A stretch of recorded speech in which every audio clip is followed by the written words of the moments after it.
Hi there. Welcome to a special video just for you.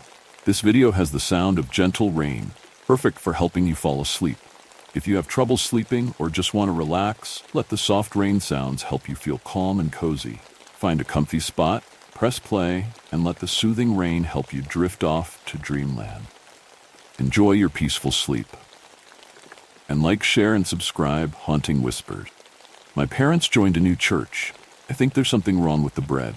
I awoke to my mom screaming at me from downstairs. Hurry up, we will be late for Mass, get a move on. I hated Mass. I hated everything about it. I don't know what it is, but it creeps me out. Every night, we all had to dress in white, even down to our shoes. We had to look perfect. It was beyond weird, but we all had to do it. My mom was never a churchgoer. Even my dad was never pushed about going to Mass, but they seem to be embracing it lately. It all started when we joined this new church. The last church we were in was great. We only had to turn up on Christmas and Easter. Effer Hannon was the coolest priest around. He told me being Catholic didn't mean going to church every Sunday. As long as we lived good lives, that was enough in the eyes of God. I was sitting down at the breakfast table eating toast when I turned to my mother. Mom, why do we all have to wear white going to Mass? I feel stupid, I said as I glanced up at her. It's because, in God's eyes, we are all pure. So when we visit God's house, we dress in a way that reflects that. Glance back at my toast. You are right, Mom. As I was eating the last of my toast, my father walked into the kitchen dressed in the same suit I was wearing. He looked at my mother. Are we all ready to get a move on, honey pumpkin? My mom shot my dad a loving smile. We sure are, bumpkin. You see, ever since we joined this new church, things have gotten creepy around here. I watched an old horror film once called Body Snatchers with my dad. Felt like that film. Felt like my parents had been replaced by aliens. After a painfully perfect silent car journey, we finally got to the church. The church was new. It was grand, built to make a statement. The building itself was brilliant white, with a big glass roof. It had big stained glass towers on each corner of the building. It looked like a castle, but ugly as hell. As we drove through the car park, I spotted Mr. Stevens and his two sons, but there was no sign of his wife, which was strange because she was always by his side. As we walked over to them, I pointed at the clothes the boys were wearing. Glad to see I am not the only idiot around here, I said, laughing at the two boys.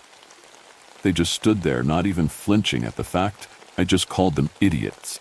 They stood there staring at me with expressionless faces. I went to school with them, and they were always up for a laugh. It was like they were soulless replicas of who they used to be. Mr. Stevens looked troubled. He was angry, but with a sadness in his eyes. My mom put her hand on his shoulder. I'm surprised to see Suzanne isn't with you, said my mother. Mr. Stevens lowered his head in shame. She didn't take to the bread, said Mr. Stevens. Did I just hear that correctly? Bread. What? My mother looked at him. Not everyone takes to the bread. She wasn't pure like us. My father and Mr. Stevens just looked at each other and nodded in agreement as we all turned and packed into the church like mindless sheep. Soon as you walked into the hall, you were hit by a wall of white. White marble pews blended into the white marble floors, leading up to a big white altar. We all sat there in perfect silence as we waited for the priest to make his way out. The door behind the altar opened and out walked Kane. Frufter Kane made his way to the altar, a lanky, hunched-back, creepy-looking man who seemed to glide across the floor. Frufter Kane took a big silver tray from below the altar that had a big chalice of bread sitting on it. With both hands, he raised the bread over his head. This bread is the body of God. He is the purest embodiment of man. Only the pure shall feast upon his flesh. I looked around to see arms stretched in the air, basking in their creepy perfection. It was coming to the part when the bread was to be given out. And one thing I knew for sure, I was not eating the bread. While my parents went and did some grown-up stuff, I was stuck with a bunch of kids from the church. My plans didn't involve being brainwashed, so I decided to skip class and have a nose around the church. I walked back into the church. As I walked up towards the altar, I noticed the door where the priest walked out was slightly opened and peeked my head inside. Unlike the front of the church, the walls appeared dirty. Red lights lined the corridor, giving off a creepy red glow. I should have turned back, but but my curiosity was overriding my fear. At the end of the corridor, there was a door lined with brown leather. I turned the handle and stepped carefully over the threshold to a winding staircase leading down into a dark abyss. When I got to the bottom of the staircase, I heard voices emanating from the dark. I walked nervously towards the voices, where I found myself in a large cavern lit up by hundreds of candles. There were people in white robes and wearing masks, all gathered around an altar. As I got closer, I saw someone lying on the altar. They seemed distressed, pleading for help. As I got closer, I realized it was Mrs. Stevens. One of the strange-looking people stepped up to the altar, producing a long, jagged blade. As they stepped up, they took down their hood and took the mask off their face. I felt the blood drain from my body as my mother stood over Mrs. Stevens, who was once her friend, the large blade in her hand. As I stood there, I watched my mother raise her hands above her head, or plunging the knife into Mrs. Stevens's throat. My heart racing, I turned and ran. I kept running until I was clear of the church. I decided to go to the only person that could help me, Dr. Hannon. I broke through the church doors, crying out for the priest. As he ran over to me, I blurted out everything. I told him about the bread, my parents, and all the other strange things that were happening at the other church. We got in his car and drove back to the church. I showed him where Father Kane's office was, and he told me to wait while he went and had a word with them. As Father Kane's office door opened, I saw my parents in the office with Father Kane. I tried to listen through the door, but all I could hear was mumbling. Finally, after what seemed like ages, the door opened and out walked Father Hannon. "Well, did you talk to them?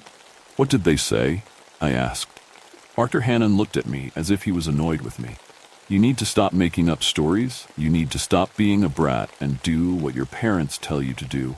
Then he walked off, leaving me in the clutches of my parent.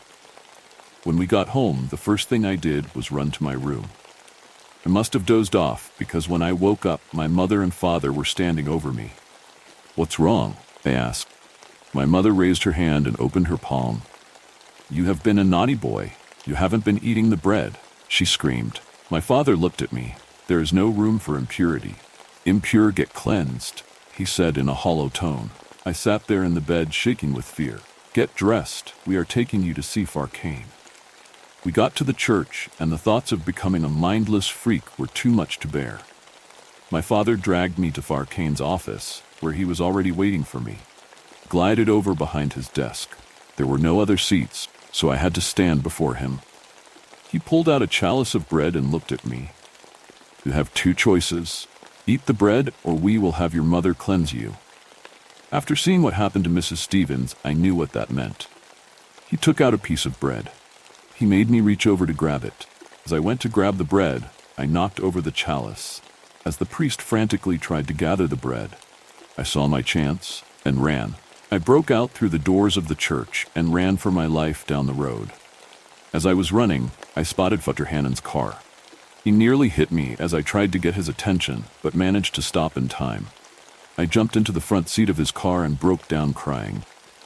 As we drove, he locked all the doors in the car with a flick of a switch. Nobody is going to care. Why would they? Everyone takes the bread eventually. Trust me, once you're pure, everything will make sense, he said as he drove in the direction of the church. My heart was racing as he drove up to the church. Doors where my parents were waiting with Mr. Stevens and his two sons. As I jumped out of the car, one of Mr. Stevens' sons looked at me. So much better this way.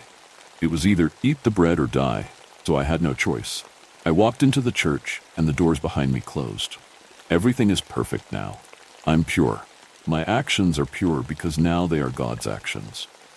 As I walked into the church with my perfect parents, pure in the thought, I looked down and saw that my perfect shoes were untied. As I bent down to tie them, Mr. Stevens' two sons walked past me. As they passed, they both gave me a nod of approval. I looked up at them and gave them a big, beaming smile. I raised my hand and gave them the middle finger, and their jaws hit the floor in disbelief. My mother was right about one thing. Not everyone takes to the bread. But the night is far from over. Our next tale will make your blood run even colder. If anyone knows my parents, please send them this message. It is 3 a.m., It's raining so hard that it feels like the world is coming to an end. Maybe it is. Not the world itself, rather my world. I hope it lets me finish this post before it gets me. I can feel it creeping around, lurking in the shadows right outside my room. You see, when I was a kid, I had a best friend, Robert. Robert was my neighbor and the weird kid on the block. He was a little boy with dark, short hair, big glasses, and braces. His mother also dressed him up in khakis and plaid shirts. So I guess you can tell that the other kids gave him a hard time, and I mean a really hard time. It wasn't uncommon to see Robert tripping near Carlos, breaking his glasses, getting his nose broken, and his arms full of bruises. Robert was always getting into some kind of accident. When Carlos was around, I was an average kid, not popular by any means, but not an outcast like Robert. I got along pretty well with Robert, and as I said, he was my best friend. Well, considering what happened, I guess he was more of a friend to me than I was to him. I really wanted to be cool, be in the group. You know how it feels, the need to be friends with cool guys like Carlos. Carlos was a big, strong kid. Everyone wanted to be Carlos's friend, or at least be on his good side. The thing is, Carlos was an aggressive, hostile, inhuman piece of shit. I guess all the beatings he took from his dad, the beatings he saw his mom get from his dad, it all damaged him. I can't blame him. Going through hell like that can change a grown-ass man. I can only imagine what it does to a kid. The harder his dad beat him, the harder he picked on us, especially Robert. As much as I liked Robert, I didn't want to be seen around him in public. I didn't want Carlos to find out that I was his friend. It would be my end. But he knew, always knew. I always tried to be Carlos' friend. I tried to talk to him every day, give him my toys, everything. He would take my stuff, but not before beating me up or just ignoring me and taking them. It was a Halloween night in 1989, and my chance to join the group finally came.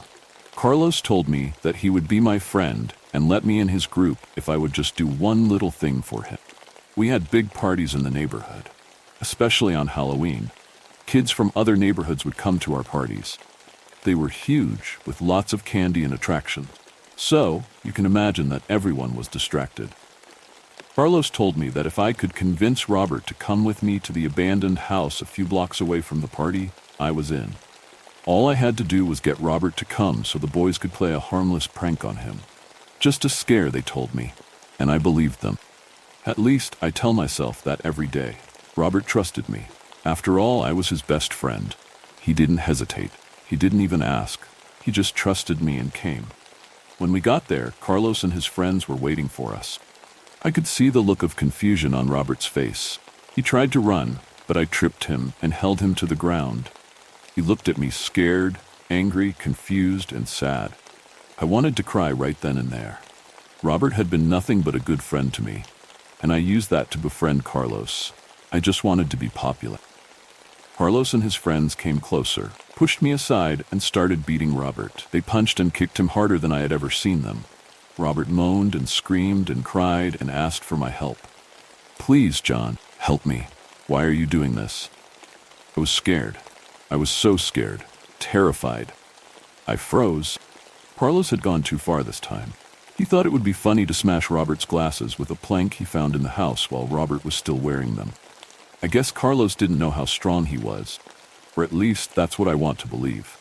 He then smashed Robert's head so hard that I actually heard something crack. Robert's pleading and screaming suddenly stopped.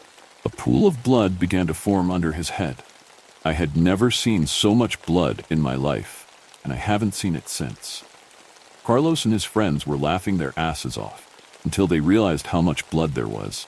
They tried to shake Robert, slap him, tell him to wake up, or they would kill him right there. Turns out they already had. They turned on me and held me down. Carlos told me that if I ever said anything, a single word, I would end up like him. Then he told me to get the plank, the same one, and give Robert one last blow on his head.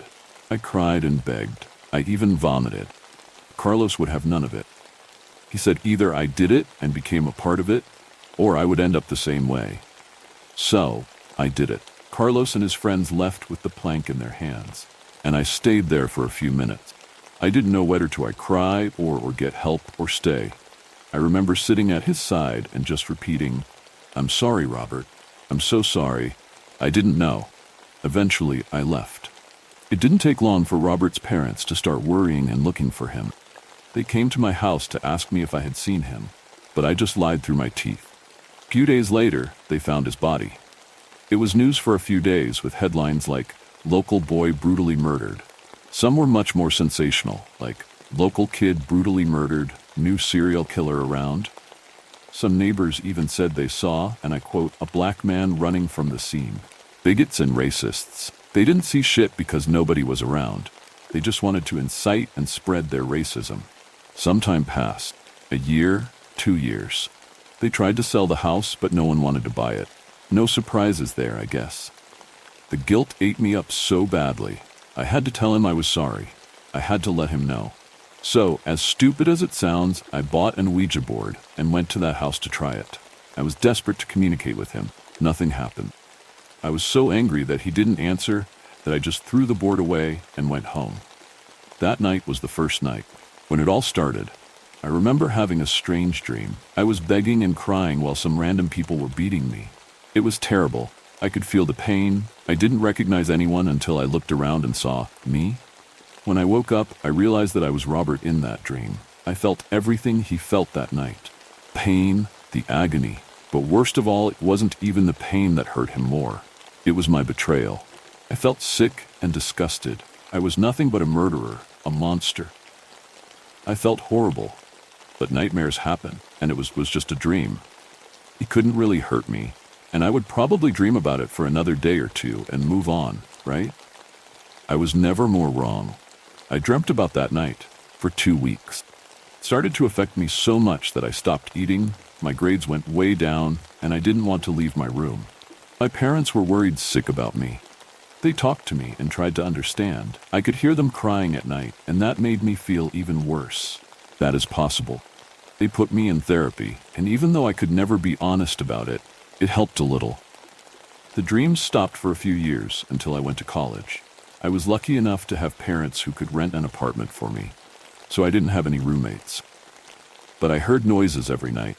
I would wake up to pans on the floor, broken glasses, refrigerator open, TV on, the whole poltergeist cliche.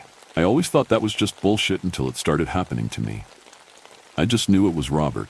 He was angry, full of rage and hatred because I was allowed to move on, to go to college, to date, to live, while he had lost all of that because of me. Yes, Carlos and his friends were the ones who actually did what they did, but he was only there because of me. I thought I could live with that. I had to. It was my burden, and I had earned it. It never stopped, at least not completely. Sometimes I would have a few days of peace, few weeks. Then it stopped for 2 years. When I got married, I thought it was finally over and I could be happy again. But then I really saw Robert's anger. He became violent. Tina, my wife, would wake up with scratches and bruises. At first, she thought she had done it to herself during the day. Then she began to suspect me. The more distant she became, the more violent Robert became. The bruises were bad. Bad enough that people started asking questions. I started to notice people looking at me with hate and disgust. Coworkers stopped looking at me, not even saying good morning anymore. Friends started ignoring my phone calls. Even my family suspected me and cut me off. Finally, Tina left. She tried to sue me to have me arrested, but there was no evidence. Still, it was enough to ruin my life. It was enough to have rocks thrown at my windows at night, to have my car completely destroyed, to have my house spray painted with words like wife beater, abuser, monster. I was a monster, that was certain. So I moved, and I moved far away. I got a cabin in the woods and went to live there, away from civilization. I did some small online jobs here and there, just enough to survive. But Robert was always there. Always made sure to make my life miserable. He would keep me awake at night, several days in a row. He would throw things and break televisions and computers. But I deserved it, and I was so sorry for him. Then I thought, if it worked once, why not try to talk to him one last time? So I bought another Ouija board and tried to talk to him. And this time, he answered. Or rather, his father did.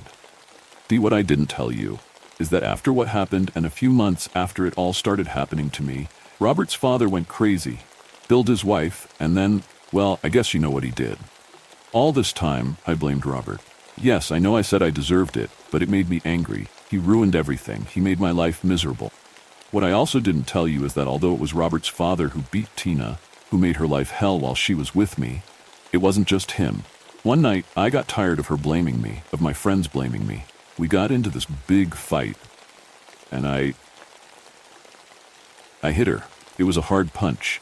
I immediately regretted it and started crying and ran to help her. She just pushed me away. She fought me and ran out of the house. Then she filed for divorce and tried to have me arrested. I was and am the only one responsible for how miserable my life has become. I betrayed Robert. I caused his parents so much pain that his father did what he did. I caused pain to my family and pain to Tina.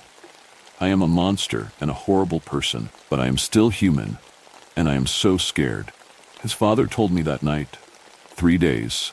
He told me his name and 3 days and nothing else. Every day he became more violent. The dreams where I was Robert came back, and when I woke up, I was covered in bruises. I began to find my knives on the floor, stuck to the door of my room. Today is the 3rd day, and I can feel his presence right outside my room. I know this is my end, and I am so afraid of what he will do to me. I post this as my last words. Please, please, if you know my parents, if you know Ben and Sarah Wilkins of Springfield, Maine, if you can reach them in any way, please tell my parents that I am so sorry, that I love them. I am sorry, Robert. As one nightmare fades, another emerges from the shadows. Let's delve into the next story. My sister brought home a stray dog. There's something terribly wrong with it. It had been raining for most of the day. Yesterday's forecast was for a light shower, but this was torrential. I peeked out the window, and in the darkness of the late afternoon I could see a river of rainwater cascading down either side of the street. My parents were getting worried about my sister. Emily had spent the day at a friend's house and was supposed to be back an hour ago. Just as my dad was about to get in his car and go for a drive around the block to find her, front door opened. Emily walked in, dressed in her yellow raincoat. Much to my parents' chagrin, she was holding on to the worn collar of an old, soaking wet dog. The thing was a mongrel, but I could make out the Alsatian in. Maybe some golden retriever. As I tried to work it out, I made a mental note to put dog breeder down on my list of career interests for school. My parents exchanged apprehensive glances as Emily smiled awkwardly and explained how she found him shivering in the rain on the side of the road. There was something about its eyes, she said, that made her instantly feel sorry for the poor guy. My dad knelt by the dog and had a look at its collar. It was battered, its red color fading, and it had no name, phone number, or address written on it. My father stood up with a sigh and told Emily that he'd bring the mutt to the vet on Thursday to see if it had been chipped. And for the 5 days until then, looking after it would be her responsibility. Emily beamed at my dad and took the dog into the kitchen to towel it down. Later on that evening, she brought it back into the living room and informed us that his name was Buster. My father warned against getting too attached, but she didn't listen. She spent the rest of the day playing with Buster and sending pictures of him to her friends. That night, Buster slept on a makeshift bed, old blankets and cardboard in the kitchen. My parents prayed that he wouldn't make a mess of the place at night. Emily hugged Buster and gave him another treat before rushing off to her room. In the morning, all was well. Looked like Buster hadn't moved an inch. The dopey guy barely looked up at us when we crowded into the kitchen for breakfast. Immediately, Emily knelt beside him, rubbing his tummy and stroking his fur. I think Emily was too afraid of taking Buster for a walk, just in case she bumped into his owners and they dragged him away from her. The garden had been turned to mud the day before, and there wasn't a chance in hell that my mother would let that dog back in the house if he had a trace of muck on his paws. So he, like the rest of us, spent that day cooped up inside. Not that he seemed to mind. My dad cooked up a lamb chop for Buster that night at Emily's request. It was the most animated I've seen him. His eyes lit up as it was placed in front of him, and we all erupted into laughter as he tore into it. That night I jolted awake. The radio alarm clock on my bedside cabinet informed me in analog red light that it was 4:37. I lay there but quickly began to fall back to sleep. As I could have sworn I heard something moving around in the hallway. I assumed it was my dad, stumbling to the bathroom in a drunken stupor, and for the second time that night, sleep took me. I spent most of the next day hanging out with friends around town. We rode our bikes, threw stones at the windows of the old house on Mill Street, and dared each other to shoplift from the local off-brand gas station. I made off with a packet of apple-flavored chewing gum. When I came home, things felt different, hostile. I didn't want to ask what happened. Before I could slink off to my room, my mother told me. Emily had accidentally knocked over my grandfather's urn while playing with Buster in the front room. I suppressed a chuckle at the thought of how much trouble she'd be getting in. Mature of me, I know. That evening, there was silence around the dinner table, broken only by Buster's whining. I woke up again that night. This time, I swung myself out of bed. My mouth was dry, and my breath left a stale taste at the back of my throat. I wandered downstairs to the kitchen to get a glass of water. I tried to be as silent as possible, not wanting to disturb the sleeping dog. Buster slept soundly in his little bed, and I knew a freight train going past wouldn't wake him. Poured a glass of water and drank it in a continuous gulp. Then an idea came to me. Crouched by the cabinet my dad kept his whiskey in. I opened it, trying not to let the hinges creak. I picked out a bottle and stood up. I gently unscrewed the cap and took a sip. Coughed and choked and spluttered. As I went for another sip, I heard movement upstairs. I knew my father would kill me if he caught me drinking. I hastily put the cap back on and placed it back in the cupboard. I walked out the kitchen, desperate not to make a noise. Just before I began ascending the stairs, I heard the door to my parents' room open. I quickly turned around and hid in the living room. I heard my father walk down the stairs and into the kitchen. My heart was beating like a tribal drum as I hurried out of the living room, and I stepped agonizingly loudly up each creaky step back to my bedroom.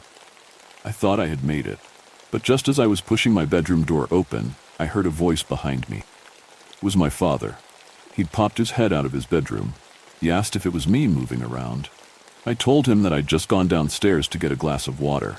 He told me to keep it down, and before he retreated back into the darkness of his room, I saw my mother stirring in the bed behind him. Closed the door. That morning I woke up with a migraine. Nothing too major, but it was a drawback from what would have otherwise been a great day. My sister was at some dance club. My mother was visiting the solicitor in town, and my father had gone golfing. On this rare occasion, I had the house to myself. Well, me and the dog. I found a strongly worded note on the kitchen table when I woke up. It was left by Emily, telling me how I should feed and entertain Buster while she was gone. I crumpled it up and attempted to throw it into the bin from across the room, missing horribly. Made myself the unhealthiest breakfast I could think of. I took it into the living room to eat while I settled down to watch a film, Dan O'Bannon's Night of the Living Dead. That's how I spent the morning. Later on, I took my empty plate into the kitchen. I figured if my mother saw that I cleaned the dishes, she wouldn't be as critical when she found the crumbs. I walked past Buster, who was slumped in his usual stop in the corner of the room, on a bed of now dirty sheets. In a joking manner, I asked him how his day was while I washed up. Obviously, I got no reply. I remembered my sister's note and set a half-dried glass down while I fetched Buster some treats. I didn't know where Emily kept them, so I grabbed a slice of overly processed ham from the fridge, crouched beside him, and dangled it in front of his snout, teasing him. There was no response, no slow opening of the eyelids, no methodic wag of the tail. There were no signs of life at all. I gasped and put my hand on his stomach, trying to feel it rise with his breath, or a heartbeat, anything. To my horror, his abdomen began to compress when I did, like a limp, deflating balloon. Felt hollow, empty. I scrambled to my feet and stumbled backwards. As I put my hand on the counter, I knocked over a glass. It shattered on the kitchen floor, but Buster didn't so much as flinch. I panicked and ran up to my room. I took my phone from my bedside cabinet and hastily rang my mother. It rang for a brief moment before she picked up. I managed to stutter out that there was something wrong with the dog, that it was an emergency. She assured me that she had just picked up Emily and would be home in 10 minutes. And with that, she hung up. I set my phone down and paced around the room. As I was thinking, I heard a noise coming from the first floor. It sounded like someone moving around. I assumed it was my mother, home earlier than she estimated. I made my way downstairs to greet her. Hurrying over the creaking steps, there was no one. The door was still locked, and I, as far as I knew, was alone in the house. I heard the now familiar wag of Buster's tail as he came bounding up to me from the hall. I looked at him puzzled as he nestled his head into my leg. I stroked him behind the ears as he mewed low. I then heard the equally familiar jangling of keys as the front door was unlocked. My mother stepped inside, pumping her umbrella. Emily, who was close beside her, ran to Buster and dropped to her knees as soon as she saw him. She hugged him tight and whispered in his flea-bitten ear. I could see her eyes were red, raw from crying. My mother asked me what the big emergency was, and I paused before answering. I explained that he had been unresponsive, but he seems fine now. My mother let out a long, drawn-out sigh as she made her way past us and into the kitchen. She called my name, frustrated when she saw the broken shards of glass on the kitchen floor. I had forgotten about that. Emily spent the rest of the day in her room with the dog. At dinner, neither me or my mother mentioned anything about Buster's false alarm. We just let my dad witter on about improving his backswing, whatever that meant. For the third night in a row, I jolted awake in the small hours of the morning. I groaned at the abrupt ending of a good dream, tossing and turning until I found a comfy position. As I tried to get back to sleep, I began to feel a presence. It was the feeling you get during an awkward silence, when you become painfully aware of the other person. I sat up in bed and rubbed my eyes, trying to adjust them to the darkness. There was someone in the corner of my room. I was certain of it. I could make out the vague shadow-covered silhouette standing just beyond the foot of my bed. I was almost paralyzed with fear, but my right hand managed to creep over to my bedside cabinet. I fumbled as I felt for the familiar switch of the lamp. Just before I turned it on, the figure in my room bolted. I recoiled in shock as I realized my half-asleep mind had been right. Someone had been standing there, watching. As the moon emerged from a bank of clouds, my room was briefly lit with a dull glow.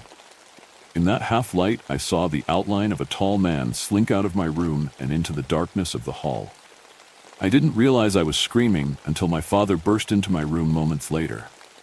He switched the lights on, which burned my eyes. He held me and asked what was wrong. With snot and tears dripping down my face, I managed to stutter out that there had been someone in my room.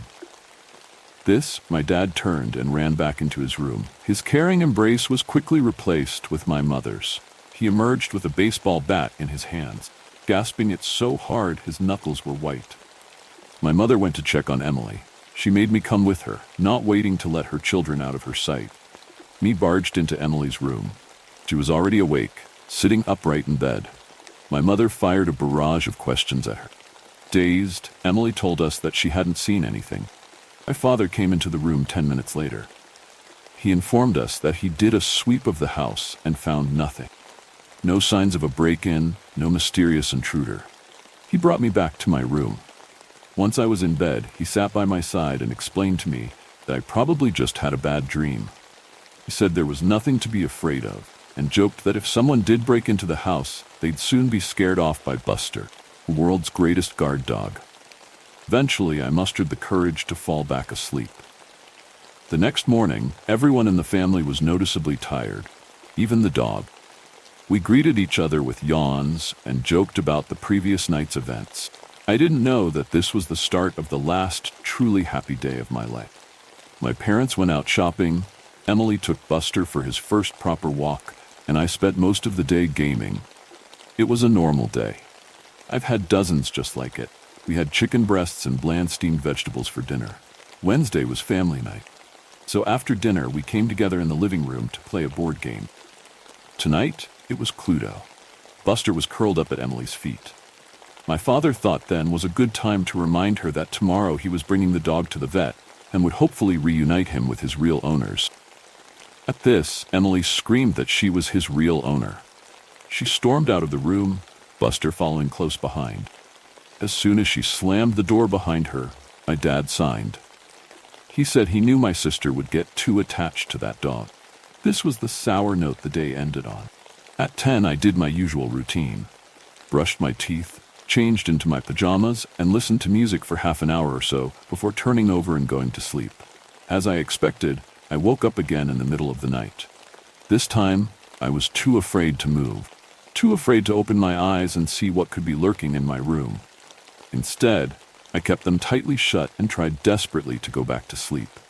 After laying in bed for what felt like hours, but must have only been 20 minutes, I decided to open my eyes.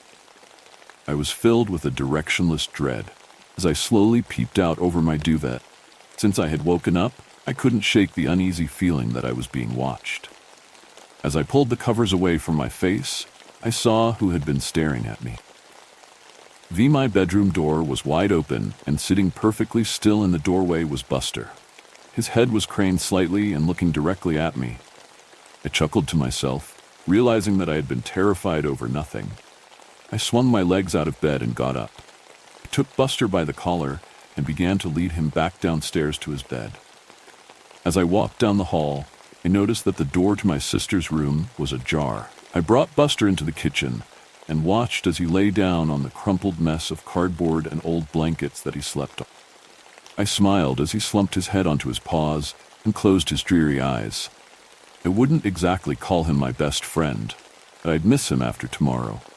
I turned to leave, crawl back into bed, and finally get some rest. But something caught my eye from out of the kitchen window. I leaned against the sill and looked out onto the cold night. The moon was a perfect crescent, half hidden by the clouds. Light pollution from the nearby city robbed the sky of stars. But as I stared into the darkness, I caught a glimpse of a shooting star. As I gazed in awe to see if I could see another one, I saw someone. There was a person leaning against the fence along our front driveway. I quickly realized it was Emily. I could make much out in the darkness, but I could see that she looked nervous. I was about to open the window and call out to her when I heard something behind me. I turned around and realized it was coming from the dog. I assumed he had yelped in his sleep, maybe stuck in some bad dream, but then I noticed something else. His skin was moving. Rather, there was something moving around just under the surface of his skin. I didn't have time to think what it could be before I saw the long, crimson-red fingers protrude from his stomach. They grabbed onto either side of the now gaping wound and parted his abdomen like a curtain. Once the opening was wide enough, the unnaturally long arm reached out, snaking across the kitchen floor until it grabbed the dining table's leg. It held onto it tightly as it began to pull the rest of it out. I couldn't comprehend how something so large could have fit inside of that animalistic facade. Eventually, it was fully out and stood upright. The figure must have been at least 3 meters tall. It was hunched over where it met the ceiling. It looked like it had been skinned. Its lanky body was made up of exposed sinew and muscle. The thing's eyes were milk white and bulging out of its vaguely dog-shaped head. It was grotesque. With a streak of urine running down my leg, I turned around and ran as fast as I could upstairs. I burst into my parents' bedroom and stood in front of their bed, screaming and wailing about some monster. They were both shaken awake at my outpour of terror. My father was calm at first. He tried to sit me down and tell me that it had all been a bad dream, like the night before. I pushed him away and tried to articulate between screams that there was a monster downstairs and we had to leave. My father quickly became furious. His anger at me was only amplified by his tiredness. He grabbed my shaking hand and began to shout that at 14, I was too old for this, for any of this. But I was hysterical, and his attempt at reasoning did nothing. As I kept on wailing, he and my mother began to half lead, half drag me back into my own room. Kicking and screaming, I fell to my bedroom floor. I jolted at the noise of the slamming of my door and got to my feet. With tears streaking down my red cheeks, I pounded the door. I heard my father's voice on the other side pleading with me to calm down. Our shouting reached a fever pitch, and then silence. We both stopped and listened out for the repetition of the noise that had brought our heated argument to an end. The dull, thudding noise came again, this time accompanied by a shrill creak. I realized it was the sound of something climbing the stairs. I took a tentative step back as the noise drew closer and closer. In a weak voice, I heard my father stutter, What are you?" I knew what he had seen. I've spent the last 11 years blocking out the memory of what came next. There was screaming and pleading, the sound of flesh ripping and bone shattering. I sat motionless on the carpet of my bedroom floor as viscose blood began seeping in from under the door. The sounds or carnage stopped, and I held my breath as there was perfect silence once again. This silence was broken by the sound of my door slowly creaking open. I was petrified with fear. I could do anything. Couldn't move, couldn't scream, couldn't breathe. The thing opened my door a crack before stopping. The slowly thudding noise returned as it walked away from the scene until I couldn't hear anything more. I stayed welded to the spot for a minute or two before grief hit me like a bus. I began crying until my eyes were raw. I stood up and took my phone from my bedside cabinet. I dialed 911 and desperately tried to explain what had happened. I glanced out of my window and my jaw went slack. Walking down the middle of our street was the creature. Baked in blood, the same shade as its taut skin. Holding its hand and walking next to it was Emily. She stared up at it with affection. The two were illuminated by the streetlights, and I saw that the creature was holding the fursuit that had once been Buster in the talons of its other hand. I watched as they walked down the street, across the sidewalk and into the forest that surrounded my neighborhood. That was the last time I saw my sister. Within the hour the police came. They cordoned off the area and took me in. I spent the next few years in foster care. The official statement they had given was that it was a kidnapping gone wrong. Only I, and the officers and coroner who saw my parents' remains, knew that it was something much more sinister. That was 11 years ago. Tonight, I finish writing this before I begin a journey that I should have undertaken a long time ago. Emily is still out there, somewhere, and I am going to find her. The darkness deepens, and with it, a new terror awakens. Listen closely to what comes next. Internet advertisements saved my life yesterday. Personally tailored ads saved my life yesterday. To understand what happened to me in the past 24-ish hours, a little backstory is needed. This is a long one, so bear with me. I never understood the distaste for AI-filtered ads. You know, like the ones you can toggle on or off when browsing, that use those dang cookies they're always asking about. I love them. I love the concept that I don't have to waste time seeing constant ads that have no value whatsoever to me, and instead, seeing relevant information from the paid content floats around my feed during my doom scrolling. I've actually made a lot of purchases for things I needed with an added bonus that frequently comes with buying directly from an ad. Click to receive an extra 25% off on product now, an exclusive discount applied only to this ad type of thing. So call me crazy, but I welcome the age of AI-monitored tailoring of the vast sea of internet content into bite-sized pieces that are flavored just for me. And with what just occurred yesterday, that mindset has been forever solidified. It started after I'd come home from the grocery store. After hauling in several weeks' worth of groceries, I placed my cell phone on the countertop and opened up the clock app for background noise while I put everything away. My husband got me this cool little device that allows me to scroll to the next video without needing to use my phone to do so. It's a nifty little ring that has buttons to scroll up or down the screen, and it's actually really useful.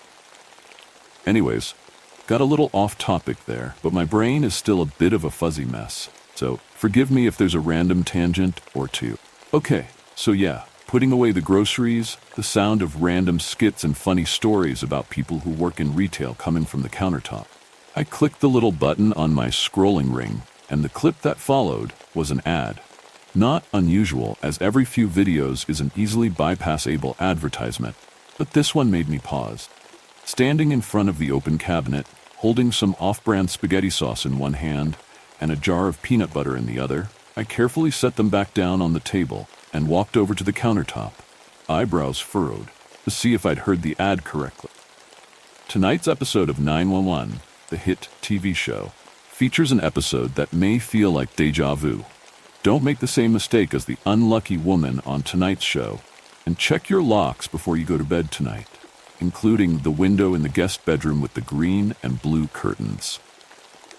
green and blue curtains, oddly specific for an ad, and described the polka dot curtains in my own home's guest room. I laughed it off, mentally applauding the targeted advertising from the show's marketing team. They probably did some sort of deep dive into the most commonly searched guest room curtains and what colors they are to make the ad feel more personal. Honestly impressive. I thought to myself, scrolling past to the next clip and continuing to put away the jars I had left sitting on the table. After finishing up and still feeling a little shaken up about the whole curtain thing, I sat down on the couch with my iPad to get some work done that I had already procrastinated with grocery shopping, and I now lacked any excuses towards putting it off. I work from home as a graphic designer, and my husband was away for the weekend a few hours away for a mandatory sales training course for his job. I didn't mind the alone time, as I usually get more done without the added, unavoidable distractions that come with working from home. Navigating to Google, I searched the name of the client I was hired to create the design for. Something I typically do before starting a project, so I can get a general feel for the overall vibe they project. Just before clicking on their company's website, my eyes drifted above it to the sponsored ad result. Reading over it 3 times, thinking I had misread it, a deep chill slithered down my spine as my eyes darted across the words again. Working for yourself can be hard, especially when your business relies on creating content for strangers without knowing how they'll use your creative talents and solely trusting they are who they say they are. Knowing your client can be more vital than you realize. Run a free background check today on any potential or current clients and receive the same information they have already obtained about you. The last sentence made me nauseous, and I felt my face begin to flush and sweat begin to soak the palms of my hands. The information they've already obtained about you. The sentence continued repeating on my mind, as it sounded to me like the ad was telling me my current client had been researching me and using the website featured in the ad to obtain my personal information. It sounds paranoid to think an ad is speaking directly to you, but I actually had already had a weird feeling about this client, hence the procrastination on touching this project, and this ad just fueled an already burning pit of anxiety in my stomach. First red flag I should have noticed was when the client had emailed my personal email address to contact me about a design project they wanted to hire me for. I had shrugged it off, thinking that maybe they had seen me conferring on my personal with a friend on Facebook or Reddit or Instagram about a previous project I'd done, and found my email on the personal account profile. Strange, but not too unusual. The client's email had read, "Hello there. I came across your work recently, and I am very impressed by your design work. I would be honored to hire you for a new project I need done. Nothing difficult, really, and I've attached some references to get things started. I'm willing to pay generously and look forward to seeing you come up with something wonderful." The references he had included were standard and straightforward. Fairly easy project by the looks of the links. The last 2 links, however, both led to 404 errored websites that were different than the other links provided. Thinking back, I'm pretty sure these links were just a way in and not the deceptive error that had been displayed. But the other attachments were more than enough to use, so I had decided not to bother inquiring about those last 2 when I emailed back to confirm the job and accept the project. At the time, I just figured they were old links that had probably been sitting in some company computers folder labeled references for God knows how long, and he'd probably attached all of them without checking that they all worked first.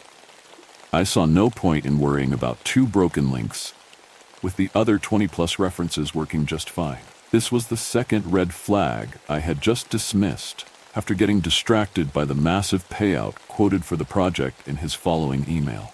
It was triple the amount I usually got for my work, and would take significantly less time since I had all the needed information I would have usually needed to spend a day or 2 putting together with my own research.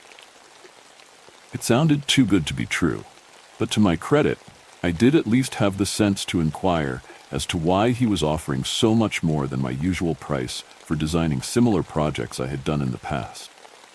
I'd sent over my portfolio with final costs of each finished project included in my original response.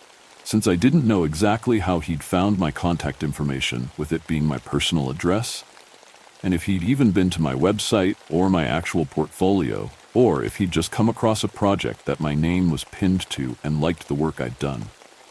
He responded with, clearly now a response meant to use flattery to turn the red flags green. Short and sweet email about me deserving more for my effort and skill, like mine should be paid accordingly. Yeah, I know, I should have seen through it, but I'd recently had a client a few works prior who had loved my designs, only for her to decide she hated them when came time to pay, and refused to compensate me. When I informed her that I would not release the final product to her without payment, she went full Karen on me and blasted some made-up bullshit about me ripping people off, and I'm just a fake who baits and switches people. Like, no, Karen, you decided you didn't want to pay the original and agreed upon price and tried to bully me into giving you 10 days of work and hours of original content design for free. Not happening. So I was still licking my wounds from that mess, and this project more than made up for the wasted time I spent on that other project that I never saw a dime of. It also just felt good to be complimented on my work, and that little ego boost had propelled me right into the sand where I happily buried my head from the cloud of oddity surrounding this client. Which brings me back to why this sponsored ad made me feel like I'd emerged from plunging into a frozen lake. But the dollar quickly washed over and poisoned the logical parts of my brain before the alarm bells could sound. Hovering again over the company website, I tapped the link, barely registering my own movements. The page started loading. Clearly a free website that had been launched as more of a placeholder for mainly contact and policy information than an actual blog or useful website for FAQs about the company itself. I scanned the page, pretty much useless for the project, and was grateful I had all of those references as resources, because there was nothing to squeeze from this besides a bio page with a picture of the client and the full spelling of his name. The page was full of those annoying little ads that plaster the page, the ones that are like a game of minefield, avoiding clicking on when browsing the page. Home security sale. Protect yourself when you're home alone. Weird. There may be more than skeletons in your guest room closet. Call XXXXXXX Exterminator to get rid of pests hiding in your home. Weirder. Our probiotics ensure your gut is clean and healthy. Always trust your gut. Okay, not too strange, I guess. Don't become a true crime podcast topic. Local women's self-defense classes teach you to pay attention to your surroundings, teach increased awareness, and prevent surprise attacks when you're at your most vulnerable. That was the last straw. This was getting way too freaky. I set my iPad on the couch with shaky hand. The silence in my home suddenly felt suffocating, and the pounding of my panicked heart echoed in my ears. I tiptoed my way towards the kitchen, silently relieved I was wearing socks and could move through without a single sound. I slowly opened the sliding door that opened up into the backyard and slipped through the slim crack, sliding it back into place, careful to not click it into place.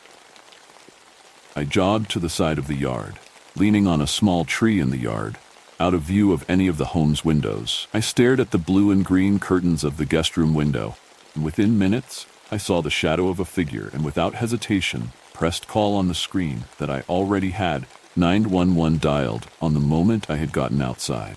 The sirens followed afterwards, and not long after, officers slid open the door and walked over to me. I was still crouching over by the tree, too scared to move from the temporary safety zone. "Officer, you must be the owner of the home?"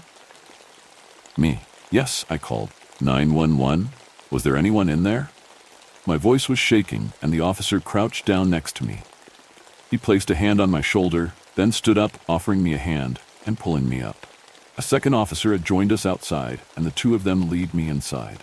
Front door was wide open, and as we walked through to the front yard, my eyes grew wider and my stomach did little flips as I stared at the man in handcuffs in the back of the police vehicle. I had just seen a picture of him on the company website, next to his full name and contact information. "Officer, it seems he came in through your guest room window while you were out."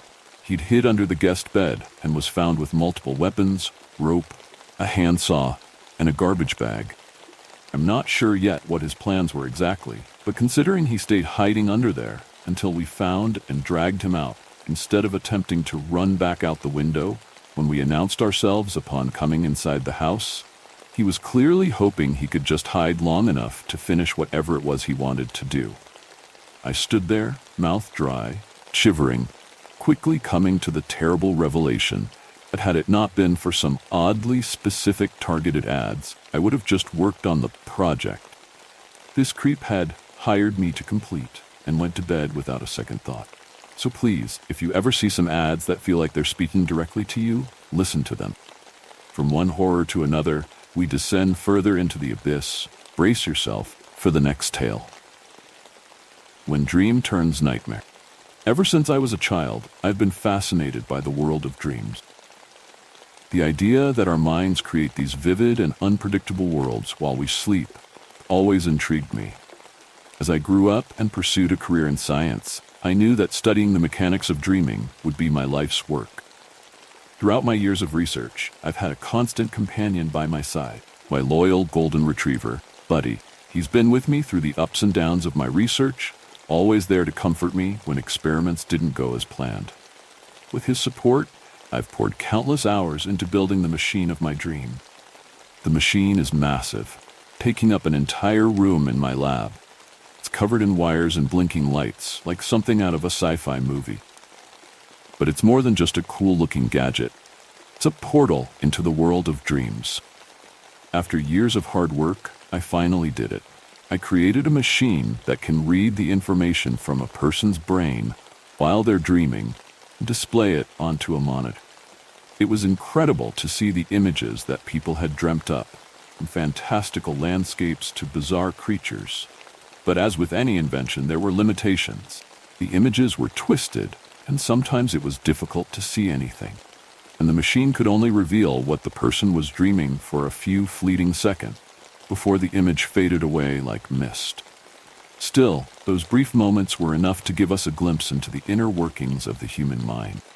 However, I decided to take it one step further. My biggest mistake. As I looked at Buddy, I couldn't help but wonder, what did animals dream about? It was then that I made the fateful decision to connect Buddy to the machine. I added a sleeping pill to his food and waited for him to fall asleep. I know this sounds like abuse, but I swear it's not what it sounds like. I would never subject Buddy or any other animal to any experiments that cause them physical pain or psychological harm. I'm not that kind of scientist. After he was unconscious, I gently connected Buddy to the wires of the machine. To be honest, I wasn't sure the machine would work with dogs. Needless to say, the brain of a human and a dog are quite different. But through my years of study, I've come to realize that the dreaming process is almost universal. As the machine came to life, I sat in my chair and watched the monitor with excitement and anticipation, waiting for the dream to happen, which didn't take long. The screen flickered as the machine decoded the information coming from Buddy's brain, until it starts to gain shapes and colors. Initially, I found it nice. The images were beautiful, vibrant colors and intricate detail. From the few details I was able to identify on the monitor, I discovered that Buddy was dreaming that he was running with other dogs at his side in the park, where I usually take it. But then something strange happened. Buddy's dream took an unexpected turn, and suddenly the dog began growling at an image on the screen that was not very clear. When I looked closer, I saw that the image was of myself. The events that followed on the monitor were so horrifying and hideous that will forever haunt me.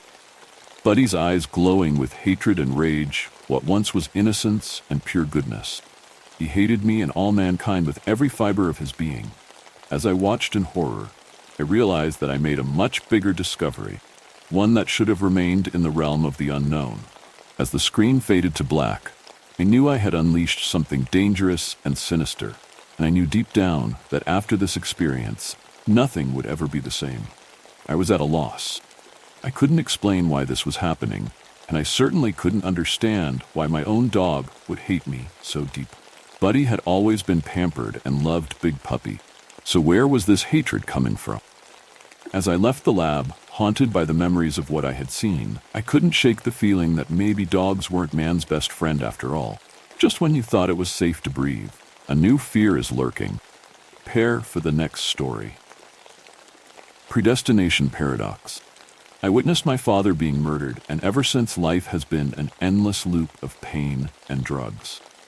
When you live your life in fear, it becomes an endless cycle of pain, which all started on the night of my 10th birthday. Funny, I've no memory of that day being a happy celebration. All I remember is the fear I felt sitting on my bed as I covered my ears trying to drown out the shouting that filled our bedroom, and the face of the monster that entered our bedroom that night. My sister was in the bed next to mine. She was screaming as if she was being attacked. My dad must have heard her and came into the room to protect us. I didn't see it at first. I was probably too scared to open my eyes, but when I did, it was just standing there looking right at me, with its black, soulless eyes and a gaunt and pale, expressionless face. I remembered my dad lunging at the monster before he fell to the floor bleeding. The next thing I remember is my mom coming into the room screaming. When I looked, monster was gone. You see, monsters aren't meant to exist, and for years, no one believed me. But I know what I saw. The police said it was probably a junkie trying to rob us, but they could never explain how it got into the house. There was no sign of a break-in, and the house was still locked up tight. After that night, nothing was the same for us. My mom decided to check.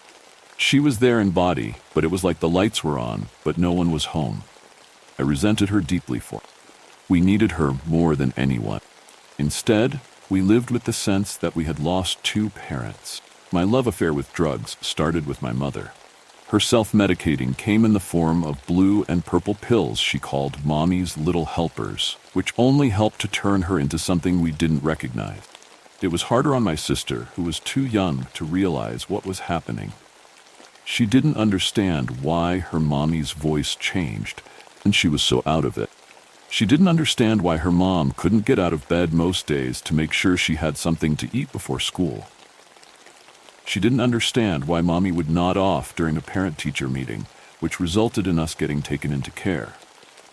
Eventually, she got her act together long enough to get us back. There was a brief moment when I saw the person we called Mom, but it was short-lived. It didn't take long before the pills took over again. I was 15 the last time I saw my mother alive, before she was dragged off to a mental institution. I had learned from the best, and it started with me sneaking my mother's pills when she was too wasted to notice. It didn't take long for me to move on to heroin, which has been a part of my life now for 15 years. My sister didn't stand a chance having a mother and a brother for junkies. Being younger, she must have felt more alone than I did. So I understood the place she was in. The last time I saw my sister, she had run away from the care home she was staying in, and I gave her money so she could disappear. It was a few years before I heard from her again. She had phoned me in hysterics telling me it was her fault that our dad was murdered. She begged me to come see her because she didn't want to explain it over the phone. The address she gave me was a rundown, rat-infested squat. I had to climb through a window in the back of the building to get in. If hell was a place, this was it. Misery and desperation seeped from the walls. A smell of puke and stale sweat permeated the air as I searched around for my sister. I came to a door at the end of the hall which was closed. When I opened it, I was hit with the smell of death. My sister's body was already cold, and she still had the needle in her arm.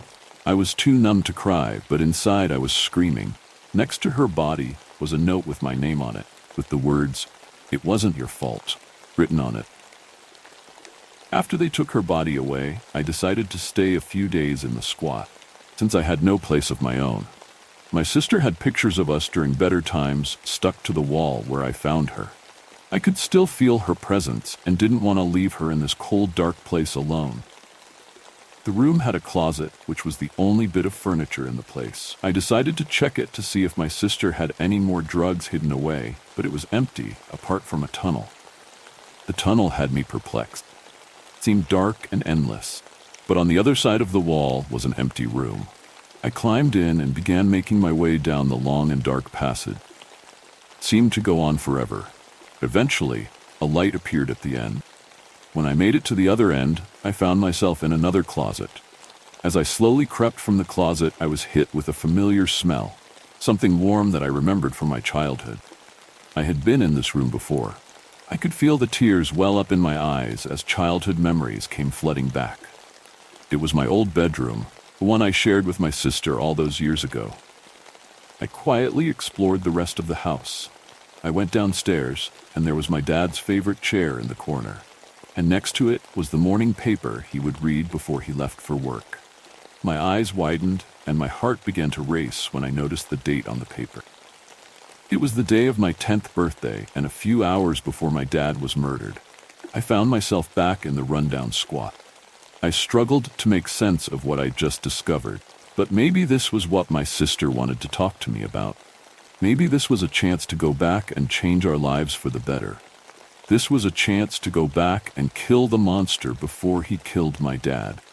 I waited until the sunset before heading back down the tunnel, armed with a gun. My heart was pounding as sweat poured from every pore. Even with the heroin in my system, the mixture of fear and anticipation was overwhelming. I kept going until the light at the end of the tunnel appeared. I stayed hidden behind the closet doors and didn't jump out until I heard my dad shouting. I expected to see him struggling with a monster, but when I jumped out of the closet, the monster I found was my dad. He was beating my sister relentlessly as the younger me sat on the other bed covering his ears. For a brief moment, I locked eyes with my younger self. I could feel the fear that radiated from his eyes as my sister screamed for him to stop. My dad's face was a mix of fear and confusion as I screamed at him to stop. He lunged at me from across the room, and without thinking, I shot him, and he fell to the floor. I could hear my mom screaming as I jumped back into the closet and down through the tunnel. When I made it back to the squat, my mind was racing, trying to comprehend what had just happened. It was then I realized what the note my sister left meant. It's not your fault. Screams may have faded. The horror is far from gone. Step into the next chilling chapter. The room at the end of the hall. I moved into a new apartment last month. It's nothing fancy, but it's my first place on my own, and I was excited to finally have some independence. The building is old and creaky, but it has character, or so I told myself when the radiator groaned at night or the pipes banged in the walls. There's one thing about the apartment that I can't quite shake, though. At the end of the hallway, there's a door that doesn't open. It's not my door, but it's right next to mine. There's no number on it, just an old brass handle and wood that looks like it hasn't been touched in years. The landlord told me it's just a storage room and not to worry about it. But the more I stared at that door, the more I got the feeling that something wasn't quite right. A week after moving in, I noticed that the door was slightly ajar when I got home, just a crack, like someone had nudged it open. I paused, staring at the darkness inside. I couldn't see much, just a sliver of black. I quickly brushed it off. The wind, maybe? The building shifts. Things move. I shut the door and went inside my apartment. That night, I heard faint noises coming from the hallway. I couldn't pinpoint exactly what it was. Scratching, maybe, or something dragging across the floor. I pressed my ear to my door, heart racing, but all I could hear was my own breathing. I went back to bed, trying to ignore the feeling that something was watching me. The next morning, the door was open again. This time, it was wider. I could see more of the room now, but it was still too dark to make out any details. I called the landlord, irritated, and asked if he had been in there. He paused for a long time before saying, "No one goes in there. Just don't touch it. The lock's been broken for years, but no one's been inside." I hung up, feeling unsettled. I tried to put it out of my mind, but the door was all I could think about. It was like it was daring me to look inside. That night, I heard the noises again, louder this time. I couldn't take it anymore. I grabbed a flashlight and stepped into the hallway. The door was open, wide enough for me to squeeze through. I hesitated, my heart pounding. Something felt off, but I had to know what was in there. I stepped inside, the beam of my flashlight cutting through the darkness. The room was empty. No furniture, no boxes, just bare walls and a dirty floor. The air was thick and cold, and I could see my breath fogging in the beam of light. There was something wrong with the walls. Dark stains that looked almost like water damage, but more organic, like something was growing inside them. Then I heard it. A faint whisper, so close it felt like it was right next to my ear. I spun around, but the room was still empty. I backed up, my heart hammering in my chest, and tripped over something soft. When I turned the flashlight down, I saw what looked like a small, crumpled blanket. But as I stared, I realized it wasn't a blanket at all. It was a pile of clothes. And they weren't just any clothes. They were my clothes, the ones I had been missing since I moved in. The whispers grew louder, and the walls seemed to pulse, like they were breathing.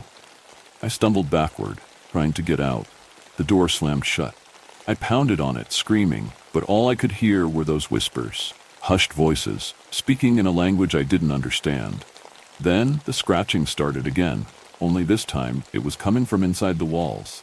Something was in there, clawing to get out. The whispers turned to shrieks, and I felt something cold brush against my arm. I don't remember how I got out. I just remember running, bursting into my apartment, and locking the door behind me. I haven't gone back into the hallway since. The door is still there, slightly open, like it's waiting for me. And every night I hear the scratching. It's getting louder. As the echoes of the last terror fade, something far worse begins to stir. Our next story awaits. Forever and ever and ever. I want to tell you about the worst day of my life. It was a day that changed everything for me. When I lost my sister, Arohi. She was 10 years older than me, and after our parents passed, she became both my mother and father. I'm 18 now, living with her and her husband because my college is nearby. Arohi was always protective, but now she's left me alone to face this world without her. She was my only family. That morning, I woke up to strange murmurs, people whispering in hushed tones. My heart raced with a sense of dread. I followed the noise to Arohi's room. A small crowd had gathered. Pushing my way through, I was met with the sight of her. My sister, hanging lifelessly from the ceiling. My legs buckled, and I collapsed as if the weight of the world had come crashing down. The crowd worked in silence, pulling her down. The rope creaked and snapped, leaving angry bruises around her neck. I heard someone mutter, "Her body is coming down, but her soul has ascended." I stared blankly at her lifeless face, trying to reconcile this nightmare with reality. "She's in a better place now," they said. Better place. Just last night she was here with me. If she sought a better place, why didn't she take me with her? The day dragged on in a haze. Arohi's husband was devastated, barely speaking. I remained silent, trying to process the enormity of my loss. Despite my grief, part of me felt relieved. The constant pressure, the unyielding care, suddenly it was gone. That night, as I lay in bed, the house felt unnervingly silent. The kind of silence that prickles your skin. Then my phone rang, jolting me upright. I checked the screen. My heart stopped. Arohi's number was flashing. Her phone was on my bedside table. She was dead, and yet the phone kept ringing. I didn't answer. Texts started coming in, one after another. "I love you, Aryan. I will always be with you, forever and ever and ever." Cold sweat trickled down my neck. I stared at the screen, trembling. A chilling grin slowly spread across my face, a smile that didn't belong to me. It hurt to keep it, but I couldn't stop. In the eerie stillness, I began to hear Arohi's voice, not from the phone, but in my head. It was a distorted, desperate echo. "What are you doing, Aryan? Please, stop, don't do this," she screamed, her voice filled with fear and anguish. I remembered her pleading eyes, her trembling lips, the way she looked at me as I wrapped the rope around her neck. "Your love and care are a cage," I had whispered. "I want to be free. You're like a shadow, always clinging to me. Why don't you leave me alone?" Then I pulled the rope tight. She struggled, her nails digging into my skin, drawing blood. I didn't relent, not until she went still. I sat in my room, my laughter growing louder, more hysterical. Arohi loved me so much, didn't she? So much that she defied all limits. She never left me alone, never gave me space. The weight of her love was suffocating. Suddenly there was a muffled sound, a scream from under my bed. Arohi's husband was hiding there, trembling with terror. I had completely forgotten about him. It was my responsibility to reunite him with Arohi. I crouched down, peering into the darkness. His eyes met mine, wide and filled with dawning horror. "You're still alive?" I said, almost disappointed. His lips quivered. and he mumbled something incoherent.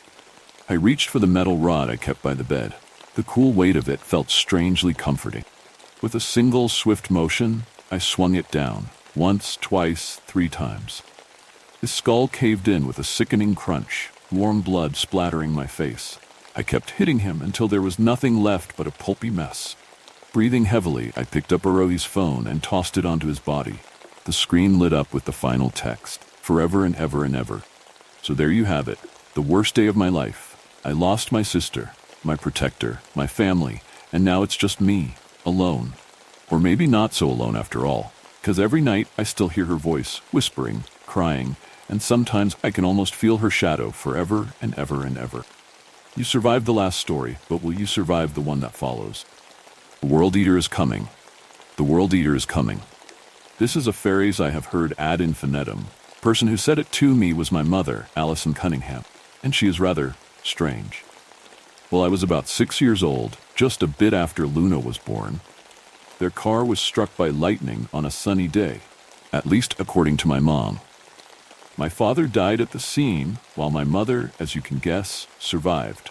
In fact, she came out of the scene with not a single scratch on her. But after the incident, something in her changed. She had us move from the city to some rural outskirts, as she had bought us a ranch there. I was then homeschooled from then on, and since I was still really young, I didn't really question it. My mom taught me all sorts of things like math, physics, chemistry, etc. Even though I couldn't tell at the time, her lessons were quite in-depth. She taught them to me naturally and easily. Things finally got strange when Luna became 4 years old. At this point, I was 10. After Luna's birthday, when my mom was tucking me into bed, she spoke, her expression more serious and stern than I have ever since it. "Lizzie, you have to protect your sister, all right?" I just nodded. She then said, "Your sister is too young. Without you to guide her, she won't be able to make some tough decisions that will be required in the future." She then caught my worried expression and tried to pacify me with a smile. "Just take care of your sister, okay, baby?" "I will, Mom." "Thank you, baby." She then kissed me on the forehead and left my room. After that day, she began applying some strict rules on us. 1. We had to have a strictly vegetarian diet. 2. We could not leave our ranch without her being with us. 3. We were not allowed to talk to anyone outside our family, except when she permitted to do so. These 3 rules were enforced with an iron fist by her, and they were some less strict rules like what we could wear, our haircuts, etc. As we grew up in this kind of environment, we didn't think any of this was strange, but over the years, Mom began getting more and more erratic. She would micromanage everything we did and harshly punish us if we got out of line. This deeply hurt me, especially when she punished Luna by flogging her bare back for something as minor as putting bugs and non-edible items in her mouth. One day, when she was about to punish Luna again, I gathered all my courage and stepped in her way. Even then, I wasn't brave enough to look her in the eye. "What are you doing, Lizzie? I won't let you hurt Luna anymore." "What do you mean, hurt her? I am disciplining your sister. It's for her own good." "But what you're doing is hurting her mom, and you said I should always protect her, right?" This caused her to freeze up. She then looked at the gas pipe she was clenching in her hand and closed her eyes, seeming to struggle internally. She then shoved me to the side and said with her back to me, "You will understand in the future, Lizzie. We are running out of time. The World Eater is coming." After that day, Luna and I became deathly afraid of our mom. She still tried to talk and keep us company, but we talked only when spoken to, and talked to each other when we were alone. "Why is Mom acting so scary, Lizzie?" Luna asked in a hushed voice as we sat on a tree with our mother watching us from the pouch. "She's just worried about us, Luna. She just wants us to be good people." "But we are good people, right, Lizzie?" "Yeah, we definitely are, Luna. Especially you. You're the best among us." As I said this, I lifted her up with her armpits spun with her, drawing pearls of laughter from her. When I finally placed her down and looked back at the pouch, Mom wasn't there anymore. My heart instantly sank, and my eyes darted to various directions as I attempted to locate her. After a few moments, I resigned and took Luna inside just to see Mom carrying a TV. We didn't say anything, and she just set up it by herself for the entire afternoon. She placed a strange contraption on our roof and went to her room for about 30 minutes. We just sat in our living room playing when Mom walked in. She had freshened up and had a smile on her face as she asked us, "Who wants to watch TV?" That night, we watched all sorts of shows. In that one night, our frayed relationship was somewhat mended. Even though we were still afraid of her, TV time always brought us together. I eventually figured out the password she put on the TV, and whenever Mom wasn't home, we sneakily watched it. When I turned 14, something strange happened. People visited us for the first time. 4 women and 1 man sat with our mom and discussed something, while our mom told us to go play and to not talk to the guests. They were in there for a good portion of the day. Even though Luna and I were curious, we knew better than to disobey our mom's instruction. As we sat outside, talked, and played to pass the time, our mother and the guests came out, she said. "Head inside and lock the door till I get back." We just nodded and did as we were told. The TV was on. The channel it showed was a news channel, with the news anchor reporting on a devastating earthquake that had claimed the lives of a 1,000 plus in some Middle Eastern country. I hastily tuned it to something else and we watched cartoons. Mom got back at some point in the evening with Luna already asleep. She carried her to her room with a gentleness we saw only flashes of in recent times. She then came back to the living room, and from her look, I knew she had something to say. I just sat on the couch and focused my attention on her. She began with, "Things are going to change a bit from now on, Lizzie. The original timeline I calculated was too optimistic. We have just 2 years to prepare for the World Eater's arrival." Why do we need to prepare, Mom?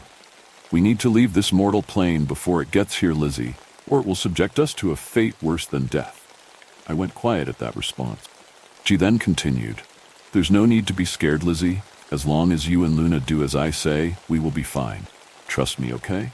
"Yes, Mom. Now, let's get you to bed. Tomorrow I will explain to you and Lizzie what has to be done." The next day at about 8 in the morning, Mom brought us to the living room. "Lizzie, Luna, I have something very important to tell you, so listen up, okay?" She said. Then she seemed to be organize the thoughts in her head for a few moments. She then said, "The world is ending. In about 2 years, the World Eater will arrive to consume our world," she said simply. I looked at her in shock, while Luna was just slight confused at first, but when she saw my expression, hers became more worried.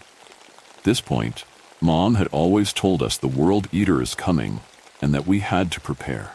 But there was no context to it. What was the World Eater? Why was it coming? And so many other questions were always at the tip of my tongue, which I held back simply because I was scared of her response and what she might do if she didn't like me questioning her. But now, she finally opened up, and the first thing she said filled me with dread. After a few moments, seeing as she wasn't saying anything, I gathered my courage and asked, "What is the World Eater, Mom?" "Honestly, I have no idea, Lizzie. Ever since I survived the accident that killed your father, I get these messages in my head. They inform me of all sorts of things and have never been wrong so far, so I am confident that the World Eater is coming. That is a message I get almost every day." When she said that, I just looked at her, not knowing how to continue. She then declared, "The reason I am always so strict on you guys is because we need to be as pure as possible to be eligible for this escape. I barely qualify, so I have to ensure you two have to, even if it's against your own wills. Can't lose you two." My heart clenched a little at that last part, and I looked away from her. Luna moved a little closer to me as well.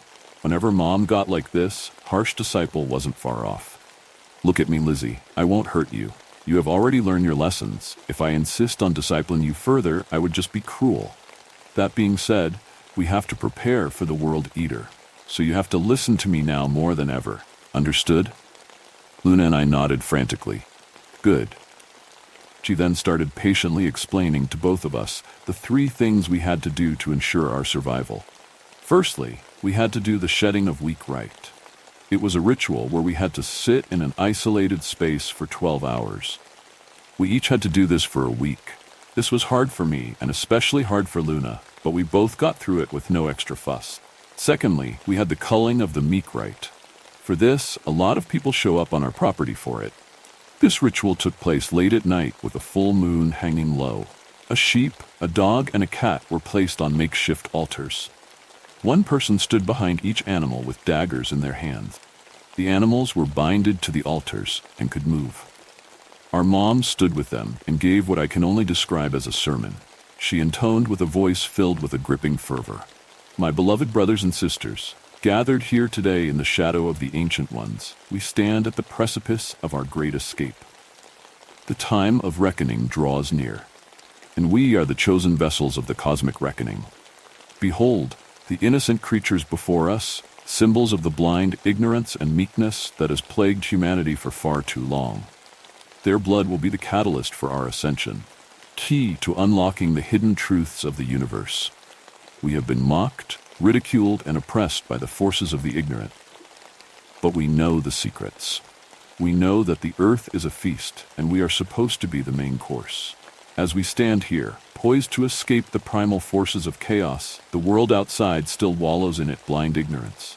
We sense the coming storm, the maelstrom of oblivion that will consume all in its path. And we, my brothers and sisters, are the storm weathered. We are the weavers of the tapestry of fate, the seekers of forbidden knowledge. When the earth quakes and the moon blinks, the world eater will be upon us. Let the sacrifice begin. The crowd cheered, and the three people slid the animals' throats. Their blood poured out in great spurts, and their cries drowned out by the cheering of the people. Luna hid her face on me, and I hugged her tightly. That night, Luna and I slept today, since Luna was a little shaken up by the ritual. As I slept, I had a strange dream. I dreamt that on the day of reckoning, when we were about to conduct the final rite, Mom stood on an altar similar to the one the animals had been bound on, but on this one, there was a person tied up there, Luna. She struggled and thrashed against her restraints with tears in her eyes as Mom gave a sermon and then held a knife to her throat, causing her to struggle and plead even more frantically. I tried to move, to scream, to do anything in fact that I couldn't. As the dagger sliced into Luna's neck, I snapped awake in a cold sweat. I turned to see Luna stir for a bit before she went back to sleep. That nightmare haunted me for the months leading up to the day of reckoning, and as I watched the TV, I found out there was something called a manhunt out for a cult called the Nova Spire. I was surprised to see that photos of its members were people who I have since in our home before. Over the months, I also noticed that natural disasters were getting reported more and more frequently. It made me feel like the world was end, and it terrified me. Before I knew it, the day of reckoning was finally upon us. Even more people showed up for the ritual this time, and the ritual's name was the Ascension Rite. This ritual was very straightforward. We had to paint a strange symbol on our foreheads, and we were supposed to take a special pill at midnight. That's all. The final rite will let us shed our mortal coil and ascend beyond. There's no need for fear or hesitation. The hour is at hand, and our survival hinges on it. Make sure your sister follows through, okay? Mom said to me, her tone colder than it has ever been, to which I just nodded. It was currently 11:45 p.m., and Mom then walked up to an altar that had been built in the last month. She proceeded to give a sermon, like she has been doing seemingly round the clock recently. My beloved brothers and sisters, time has come. The day of reckoning is upon us, and the gates of transcendence are open. We have prepared for this moment, purifying our bodies and minds, and now we shall shed the mortal coil and ascend beyond this world. Like butterflies emerging from cocoons, we shall burst forth into the radiant light of eternity. Chains of flesh and blood shall be cast aside, and we shall soar on the wings of the cosmos.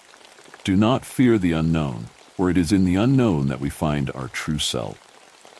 The world we leave behind is but a shadow, pale reflection of the glory that awaits us. As we embark on this journey, remember that we are not merely individuals, droplets in the ocean of existence. And as we merge with the infinite, our essence shall become one with the universe. So come, my friends, let us embrace the great transformation. Let us surrender to the void and find ourselves reborn in the light of eternity. Together, we shall transcend the bounds of mortality and become the celestial beings we were always meant to be. Time of ascension is upon us. Let us rise and claim our rightful place among the stars. I can see the fire of transformation burning within each of you. Let it consume you and carry you aloft on its wings. Farewell, mortal coil. Hello, eternity. I held Luna's hand as we stood below in the crowd nervously. I was lost in my own thoughts until I noticed everything had gotten quiet and Mom said, "Brothers and sisters, the time for ascension is upon us. Please take your capsules now." I froze while the people around us all ingested their pills, and in mere moments, most of them came crashing down while foaming at the mouth. Luna screamed at the sight. My flight response kicked in, and I held Luna's hand tight as we bolted out of the scene. Even with all the chaos going on around us, I still heard as Mother screamed, "Elizabeth Cunningham, what are you doing?" The anger in her voice almost made me stop. The fear of death was just slightly greater. We ran and ran until we couldn't hear the sounds from the commotion going on back there anymore. Either we were now too far away or... "Elizabeth!" My mother's voice ripped into me and froze me in place. I and Luna turned back to face her, our hearts beating in our chests like drums. When she walked until she was about 5 meters from us, she stopped and asked, "Why? Why didn't you take the capsules?" Luna bit her lip anxiously while I said, I was scared. I don't want to die. If we took the pill, we would have ended up like those people when all of this isn't even real. This is just some suicide cult, isn't it?" My voice got louder and more frustrated as I spoke. Mother just looked at us with deep sadness in her eyes as she walked closer and said, "This is all my fault, Lizzie. I should have been better." She then wrapped me in a hug as I cried, my emotions in disarray as I stammered out, "You're not mad?" "Why would I be, Lizzie? If you two couldn't ascend with me, I will just accompany you as we watch the world end." Frowned deeply and was about to say something, but I noticed Luna looking straight up at the moon, white as a sheet. I looked up just in time to see the moon vanish. The night is long, and the horrors are many. Let's continue with another dark tale. We just moved into a new house, and my dad found a trapdoor beneath a damp patch of the carpet. "The realtor certainly never mentioned this," he said. Putrid scent filled the lounge.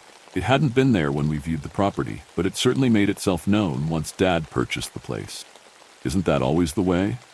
I lack the vocabulary to accurately describe it. It smelt wretched, and that's generous. It was the smell of sewage left to stew at the foot of a festival portaloo, but even Glastonbury's toilets would have been preferable to this. It was more than a smell. Dense, clammy air clung to my skin. Carried something heavy, something vile. Even a shower didn't seem to scrub away those pungent particles. The days went by and the scent worsened. It breached the living room's borders, wafting through the house. But 1 week after living in our new home, Dad solved the mystery. We moved the bulky mahogany cabinet away from the corner of the lounge, and he heroically fist-pumped the air. Thick, revolting air. The stench had been strengthening as we waddled the piece of furnishing away from the wall, and the reason became clear when we looked down at the carpet.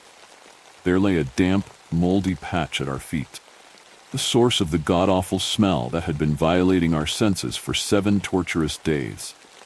My dad wasted no time in peeling up the carpet to see what it was hiding, to see what had been assaulting our senses. The last thing I expected was a wooden trapdoor built into ancient floorboards, but that was exactly what we found.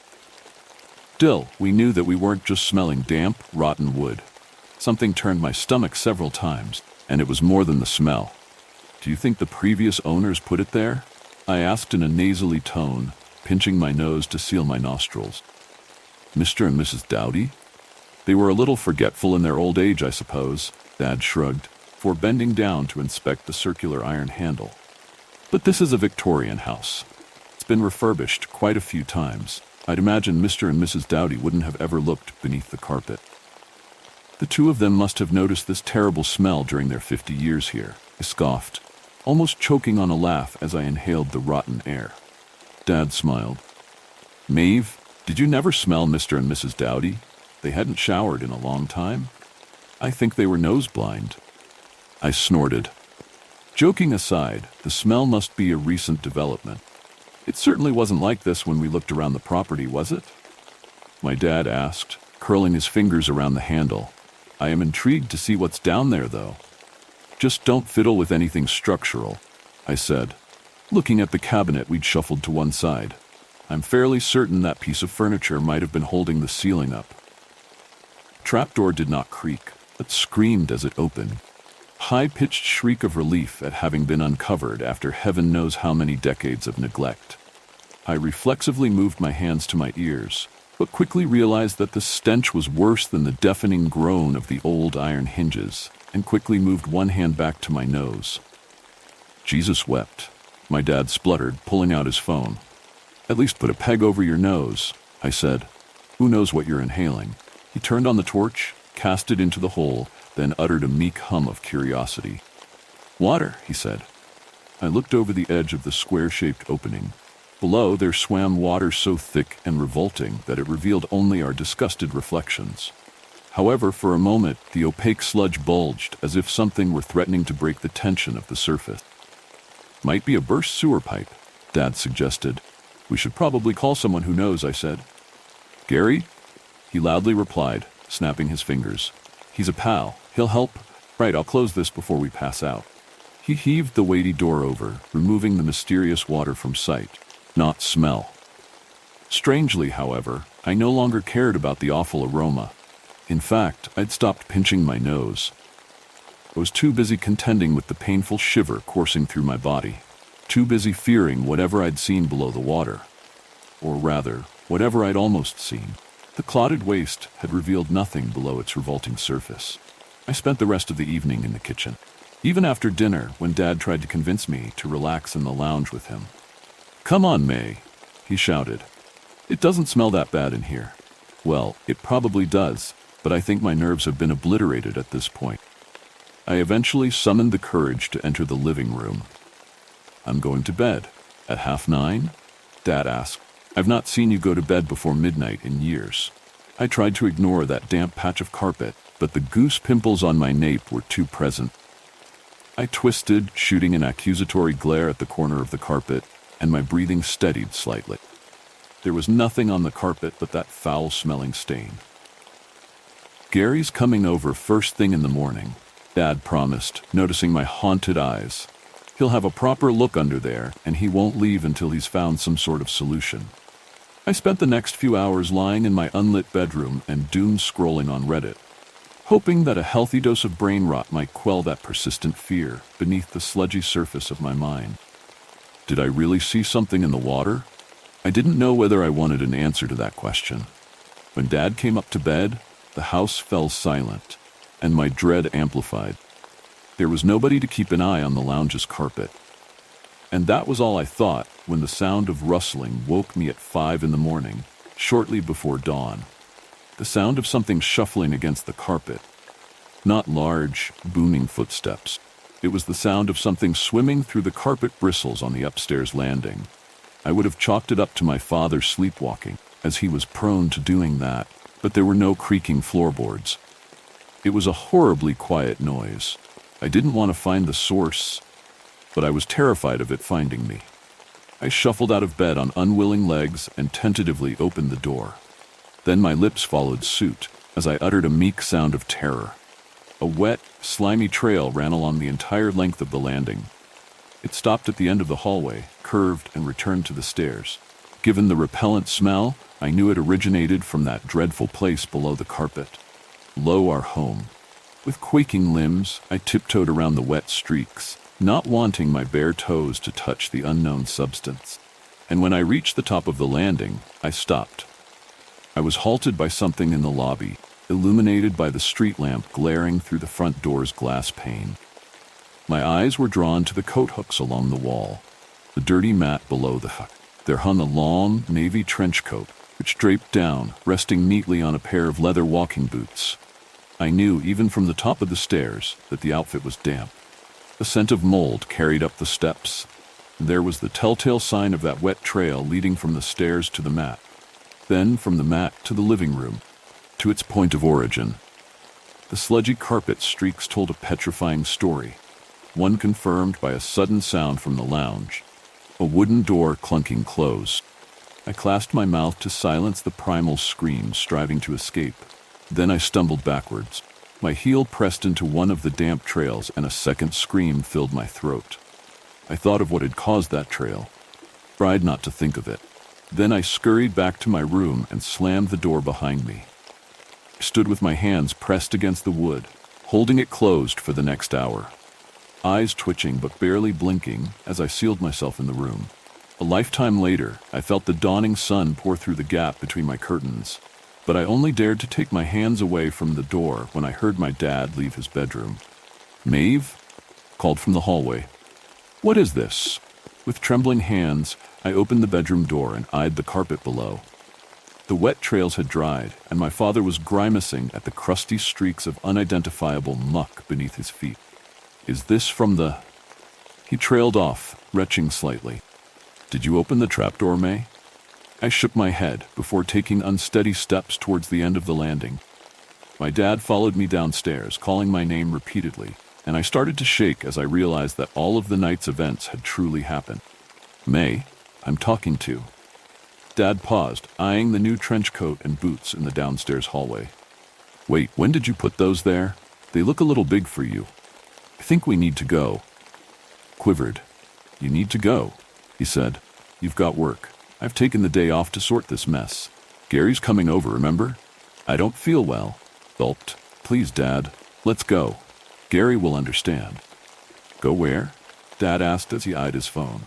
"Look, if you don't want to be here whilst he deals with that mess in the living room, I understand. Go for a walk to get some fresh air. Just make sure you call the shop to let them know you won't make your shift." "Not that, Dad," I insisted, quaking. "Those clothes aren't mine. I don't know how." The obnoxious bray of a car horn interrupted me. "Oh, that'll be Gary," he said, peeking through the window at the driveway. "As I said, May, if you fell unwell then—" "Are you listening to me, Dad?" I interrupted, practically yelling. "Those clothes aren't mine. They appeared last night along with the wet patches on the carpet. Something's wrong here. I heard something. Dad raised an eyebrow, eyeing me with concern. "Those aren't your clothes, I don't—" There came 3 knocks, and my father threw the door open to his middle-aged friend. The plumber showcased a belly optimistically covered by a small t-shirt, and a receding hairline optimistically covered by a disheveled comb-over. "Good to see you, Paul," Gary said, slapping my father on the back. "And little Maeve, you've shot up over the past year. Blimey, back from uni?" "Just for the summer holidays," Dad said. "She's been working at Oxfam." "Oh, aye? The little shop down the road?" he asked. "Dad," whispered. "May I talk to you for a second?" Gary chortled. "Uh-oh, Paul, sounds serious." "It'll be fine, May," Dad insisted, waving his hand at the coat and boots. "You know I sleepwalk. I probably took Mom's advice in the middle of the night and, I don't know, decided to do a bit of spring cleaning. I don't remember buying half of the things I own." Gary grew somber. "Oh, I'm sorry, mate. I didn't realize you two were talking about Maria." Dad shook his head. "We weren't, Gary. It's just been a strange morning, that's all." "A strange week by the sounds of it," said, heading into the living room. "Sweet Jesus, you weren't lying. This place stinks." I fearfully following my dad and the plumber into the lounge, but it looked no different. I wanted to scream at my father not to lift up the trapdoor, and when Gary gasped, I imagined the worst. "That's disgusting." Plumber gasped, placing a palm over his nose. "Never in my 20 years of— Is that sewage?" "No, it smells worse than sewage." "Is it a plumbing issue?" my dad asked. "The only way to find out would be for me to—" Gary exhaled deeply. "Go down there, and I'd rather not catch some horrendous disease. I'd like to calculate the size of this hole first. I need something to gauge the depth." "You could use one of my old pool cues," Dad said. "They're collecting dust in the downstairs cupboard." "I could," Gary nodded, smiling. "But would you be okay with that? You'd have to chuck it in the rubbish afterwards." Dad returned with a pool cue moments later and handed it to Gary. Then the plumber, without any announcement, plunged the rod into the sludge. The unknown liquid, which was practically solid, released a squelch as the wooden tool sank into it. I was surprised when the makeshift measuring device thudded against something, as I'd convinced myself that the hole would be a bottomless pit. "Only seems to be about 1 meter deep," Gary said, sloshing the cue around in the toxic water. "Now if I just— Oh, I think I've found something." as the pool cue wiggled in the toxic sludge, rapped against something that clattered loudly, sending small vibrations through the floorboards. Dad wore a concerned expression on his face, but just before he warned Gary to stop, there came a crumbling sound, followed by the rushing of water, the rushing of air. Dad grasped my arm as I flew forwards, but he wasn't fast enough to save his friend. Plumber had already been peering over the edge of the hole, eyeing the draining water with curiosity, before he suddenly tumbled into it. We expected the man's legs to lift uncomfortably into the air. Expected to see Gary performing some crumpled, cramped handstand in the hole, which was, supposedly, only a meter deep. However, man disappeared entirely into the waste. And then the rushing air ceased, as did the draining water. Dad and I peeked tentatively into an empty hole built from red bricks. A small, rusty tap hung from the left-hand wall, but it did not seem to connect to any pipes. It had brought the unearthly water from some unknown place. Clumpy water that had drained through a hole in the floor of the ditch. Gary had knocked a brick loose. "Where did he go?" Dad wailed. "He couldn't have slipped through the hole. That's impossible." Then there came a rumble from the bottom of the brick box. A rumble not from the earth quaking, but from something unthinkably mighty making its way out of Earth's depths, though it came from somewhere else. I know that now. Another brick fell away, followed by another and another. Dad shone his phone torch into the opening with a shaking hand, and the pair of us screamed. In the blackness below the hole's crumbling brick floor, we saw a figure crawling up a dirt tunnel, moving with insect-like agility in spite of its large presence. The torch revealed a rotten hand and the sleeve of a navy trench coat. We didn't wait to see its face. I screamed, and my dad yanked me backwards, pulled me away from the hole and out of the living room. Whilst he unlatched the front door, my eyes remained glued to the living room door. And from the hole's opening, I saw not a hand, but a long, skeletal leg.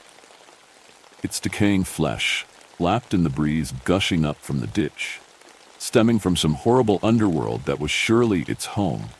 And on the end of the rotten stump was a large leather walking boot that quickly slammed to the carpet. Something was lifting itself out by its feet. But Dad tore my frozen form out of the front door before I had a chance to see what would come. That was 1 week ago. We haven't returned to our home, and we don't plan on doing so. We called the police, but they found nothing when they inspected the property. Obviously, Dad omitted the supernatural details of our tale, as he knew they wouldn't believe him. Knew it would only make him seem culpable for Gary's disappearance. Wherever my dad's friend has gone, I pray that he has met some sort of end. To live in some murky underwater world with that thing in the long coat and the walking boots, that's a nightmare I wouldn't wish on anyone.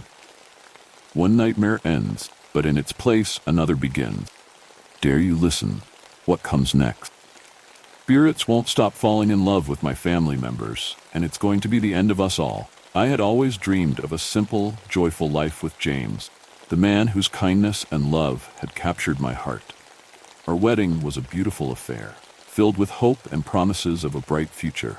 But soon after, the early days of our marriage turned into a nightmare. I, who had always been affectionate and warm, found myself acting distant and cold. My behavior became erratic, and I felt as though I was losing control of my own actions. At times I felt completely detached, as if a dark force had taken over me. One fateful night, as James reached out to me, trying to reconnect, I felt my body go rigid. A deep, malevolent voice emerged from my lips, one that was not my own. "Stay away from her. She is mine," it said, filled with possessive rage. The voice was that of a man, not mine, and it spoke with a terrifying sense of ownership. The ghost identified himself as Sebastian, revealing that he had been infatuated with me since I was 14. "I am her husband," he growled through my voice. He claimed he allowed our marriage to happen only because I begged him to do so for the sake of my parents. However, he threatened to kill James if he attempted to be intimate with me again. In my moments of clarity, I had no memory of these terrifying episodes. Despite the warning, James, desperate to salvage our marriage, tried again to be intimate with me. As he approached me gently, hoping the spirit had moved on, a violent force hurled him off the bed, injuring him severely. I watched in horror as he lay on the floor in pain, and I heard Sebastian's voice echo through the room.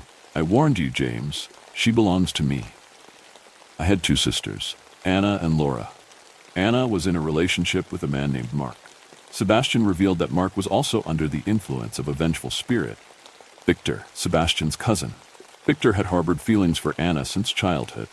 One day, Victor's voice taunted James. "Watch closely. My cousin will soon claim his prize." The warning proved true when Mark died in a suspicious car accident. The police were baffled, but James and I knew the sinister truth behind the accident. The specter of Sebastian's wrath was far from over. Sebastian's attacks on James grew more violent. Whenever he was alone in his car, he felt an otherworldly presence manipulating the vehicle, nearly causing fatal crashes. Fear dominated our lives. Fear of driving, fear of sleeping, and fear of being near each other.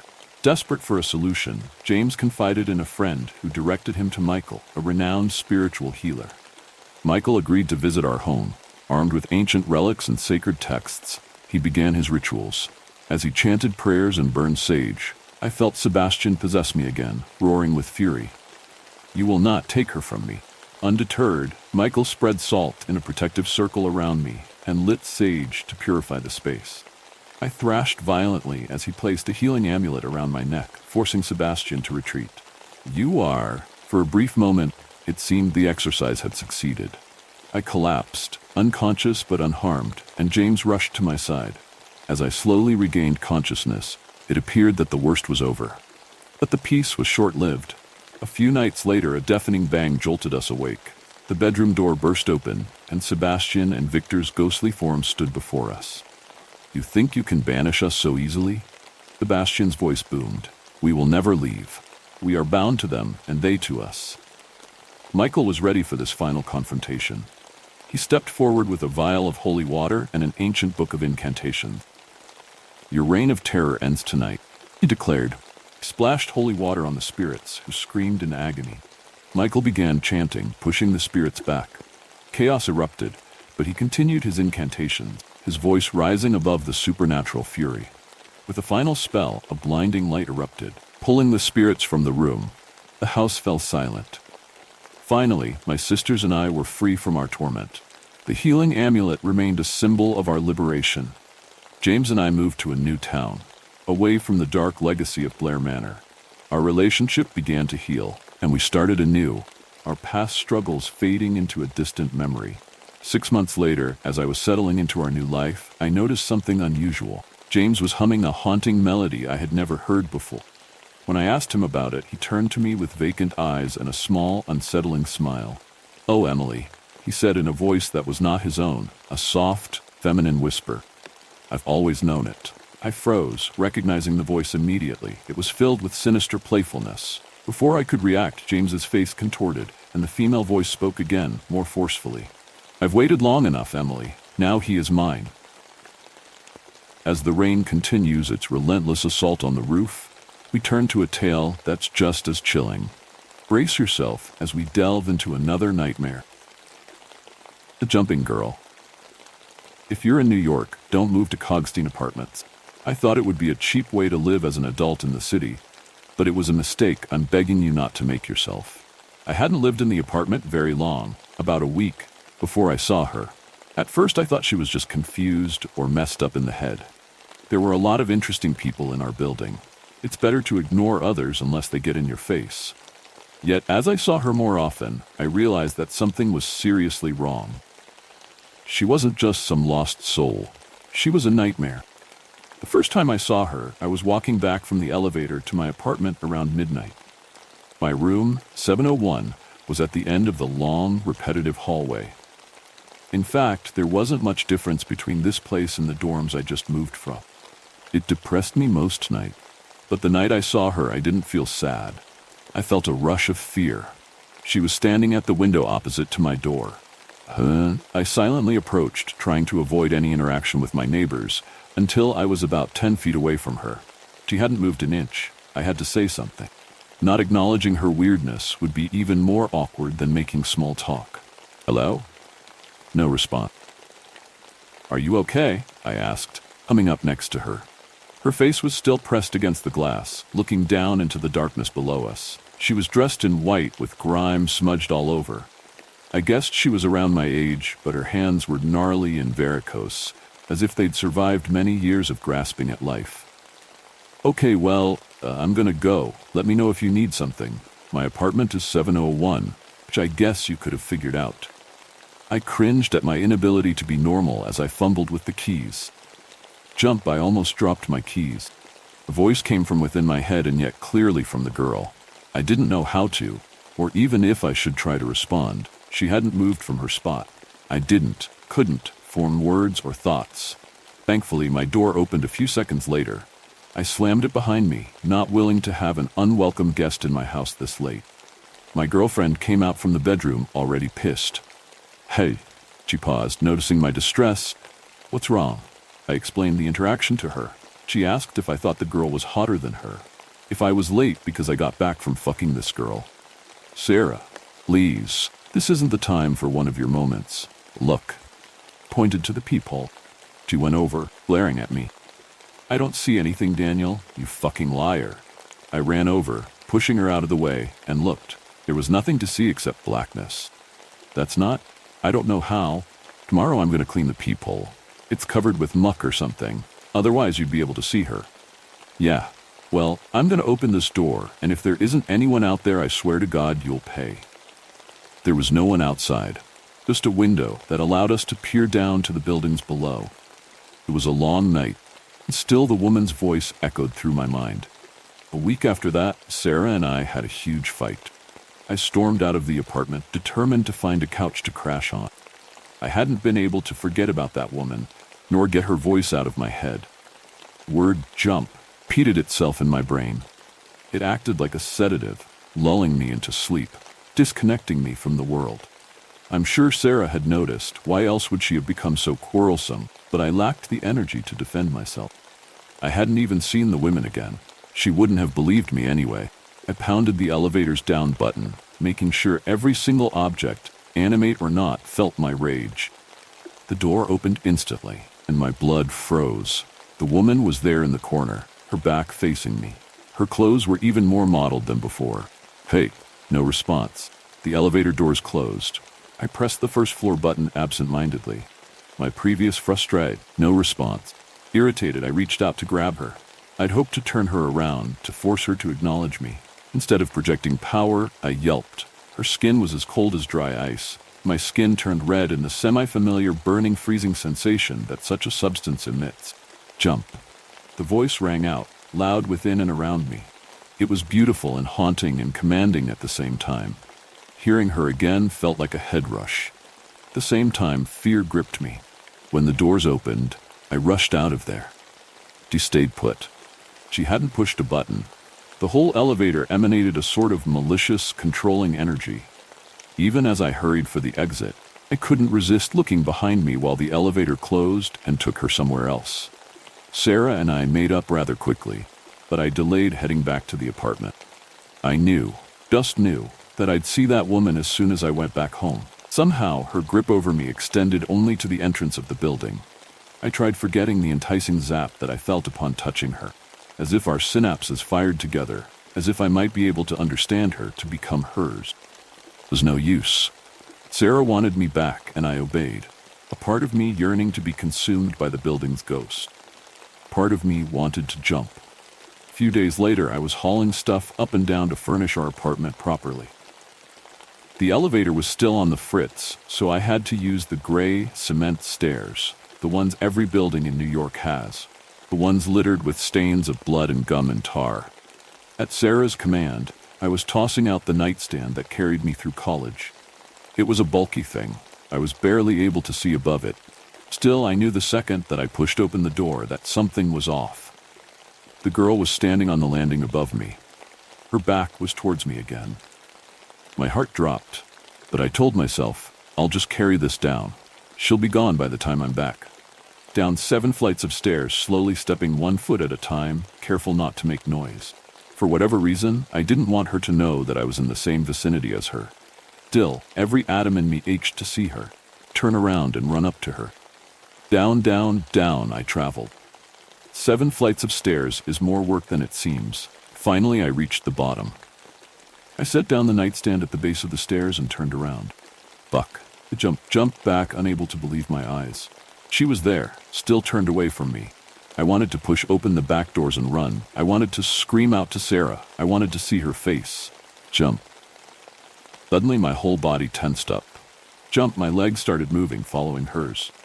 Jump, she began leading me up, clearly intent on going all the way up to the roof. Her legs barely moved.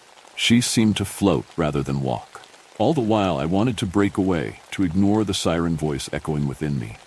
I didn't want to jump. I didn't want to follow her. I just wanted to go back to my apartment and jump into bed. I wanted everything to be normal. I hated this thing, but at the same time, I was enamored. Her hair glistened in the fluorescent light. Her skin, white like alabaster, glowed. Even her clothes, dirtier than ever, made me want to offer myself to her. I was a desperate man. Who are you? I begged. Why? She reached a bony hand to me, still hiding her face. Instead of the sub-zero chill I felt upon touching her, this contact squeezed me. Each limb was contracting, each muscle exploding with pressure. It was agonizing beyond belief. I wanted to beg her to stop, but the thought of speaking in the face of such pain seemed impossible. We reached the door to the roof, and she finally dropped her hand. I wanted it back on me so bad. Below me, the door to the stairs opened. Daniel, what's taking so... Oh, I see what's going on here. Sarah's voice was laced with rage. I could hear her storming up the stairs. The door crashed open, and I could feel the breeze, a slight chill of fall. I felt the gloomy sky, leaden with clouds. Its intense brightness temporarily blinded me. Jump. She walked, glided, really, to the edge, and I followed. People shrunk like ants. Cars were the size of cake crumbs. Queasiness overtook me. Jump, my right leg stepped onto the ledge. Shit. What the fuck is going on here? In 2 seconds, the course of my life changed. Sarah's scream broke the spell over my body. The woman turned. I ran. Sarah did not. Instead, she began walking towards the ledge. That's the story of my time in New York. As soon as the funeral was over, I left for the Midwest. A part of me resents Sarah. A part of me thanks her for my life. A very small part of me still misses her. My life is fine. It's as good as can be expected. I live in a 1-story house with my mom. She ignores the way the past still scares me. She understands my fear of heights, my continued lack of a girlfriend, even the way that I sometimes mutter to myself that one damned word. She doesn't understand the need for a nightlight, but of course, she never saw the woman's face. She never saw the eyes that leaked blackness, that absorbed all light, that ate happiness. She never saw the way they grew and moved on her face, the way they stretched as large as my hands. She never saw the anger of the darkness. Part of me will always search for those eyes that pulled my soul out of me. She had never wanted to jump. Part of me will always want. The shadows have only just begun to dance, and our next story will drag you deeper into the darkness. Let's see what horrors await. Something was in my room last night. I share a room with my brother Jordan. I would be lying to say our room wasn't, as my mother would put it, a pigsty. Clothes sprawl across the floor, shirts rolled and kicked away from the crude walkway we had constructed leading to our beds. Jeans crumble in heaps, peeking from under our beds as they've been pushed aside as we go to bed. We are both tall, and the room was never built to be a room for 2 people. The door to our room opens only 3/4 of the way on the account of my bed being in the way. To the left is my brother's desk and drawers, and just above that is his bed. My bed was behind the door, and my desk opposite. The room was divided into our halves, which always causes arguments. We live in the attic room, the ceiling slanted on either side, giving more space to the middle, where both sides meet. I have tried cleaning up, but when you live with another slob, you both riff off each other's nasty habits. The mentality of, why the hell should I clean when they don't, lives in both your heads. We had made an effort to clean. Now all the clothes accumulated in one large mass below Jordan's bed. Rubbish was left in bin bags outside our door for the next day. I have always gone to bed earlier while Jordan stays up late playing Overwatch, shouting and screaming at how useless his teammates are. I always sleep with earphones in, somehow listening to music, usually heavy metal or some techno. It's been a few days since, but I can remember it all. As quickly as I had fallen asleep, I had woken up. The tinny beat of my music breaks the silence of the dark room. My earbuds are lost somewhere in my bedding. The room is dark, and my eyes adjust. I can see Jordan sleeping. Suddenly, I start levitating, floating off my bed slowly. The once quiet room now filled with the worst, most excruciating, piercing beat. High-pitched, it shook through my ear and down my jaw. I hit off the ceiling and scrambled to the middle. Dreaming, I must be dreaming, that's all I could think. How the fuck do I wake myself up? While this is happening, I'm looking down at my room. And it was my room, not one detail different. From the clothes piled up, the scruffy stained carpet, the blinking light of my sleeping PC. I have never had a dream where my room has been so accurate. I tried screaming. I tried to call for help, but nothing came out. I could feel the lump of despair jamming my throat as all I could hear was pathetic squeaks escaping my mouth. Thought if I tried screaming loud enough, maybe Jordan would wake up and come jostle me awake. Maybe I could reach him in the land of reality. The floating stopped, and I fell hard, landing on the pile of clothes below Jordan's bed. I don't know if I couldn't move out of pure fear or something else. I tried screaming harder. I could feel my face turning purple and my head getting dizzier with every weak attempt. I managed to drag myself back to bed, clawing at the floor, dragging my body behind. Piercing beep cuts out suddenly as I pull myself up onto my bed. I frantically looked around my room for a sign of anything. I don't know what I wanted. I definitely didn't want him to come out. Out of the dark corner of the room, a large, tall figure steps below my bed. He was in darkness. I don't know how else to explain him. There was a face, or the molding of a face once there. I felt him watching. I felt the non-existent eyes crawling over me. Jordan stirred behind him, and with his head still focused on me, I could feel his observation shift to him. Like a child scared of monsters in his closet, I ducked under my duvet. I felt his hands gripping and tearing at the sheets. I lay there crying, my legs on fire as a constant barrage of his fingernails slowly, methodically scratched down my calves. Eventually I stopped. I stayed like that until the light started coming in. Exhausted, peeked out. He was gone.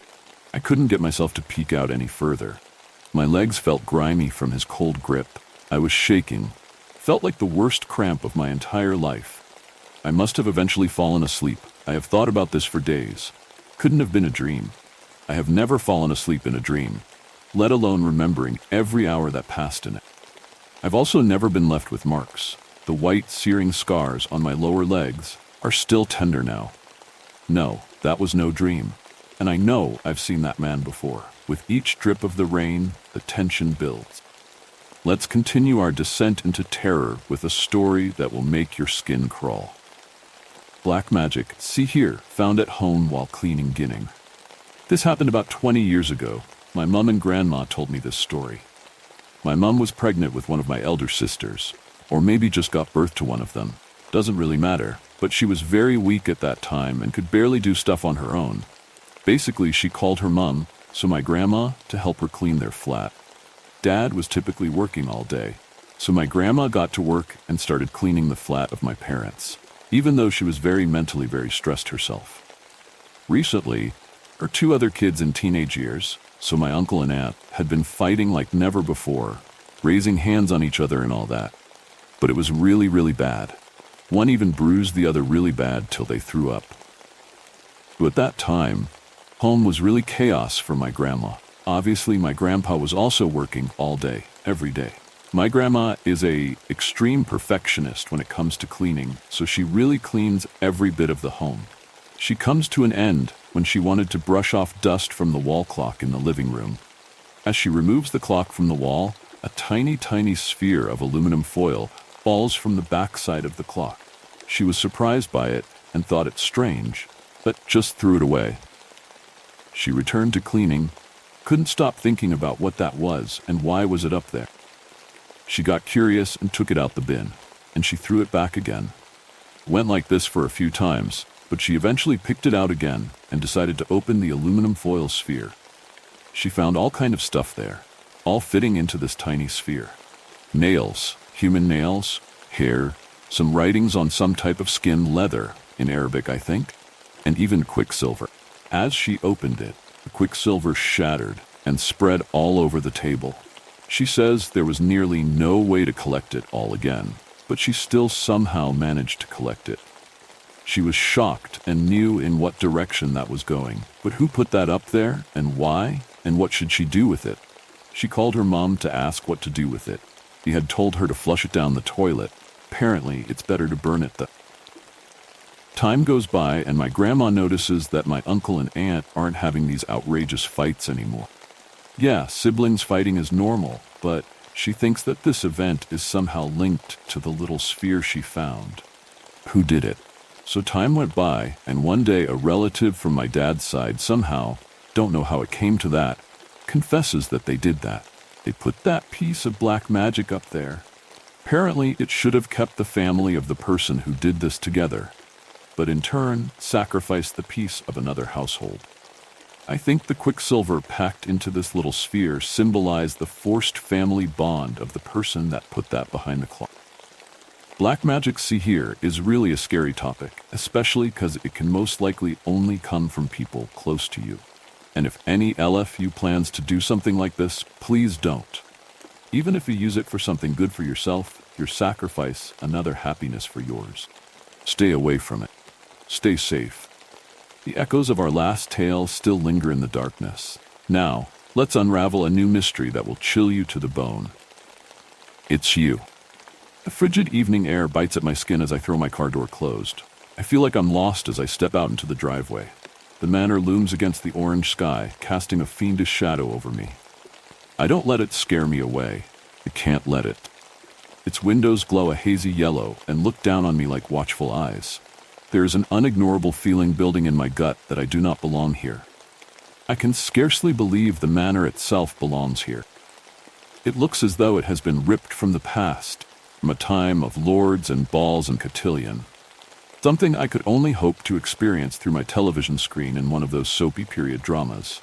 Its walls seem to stretch impossibly high, and its steep roof meets at multiple jagged peaks.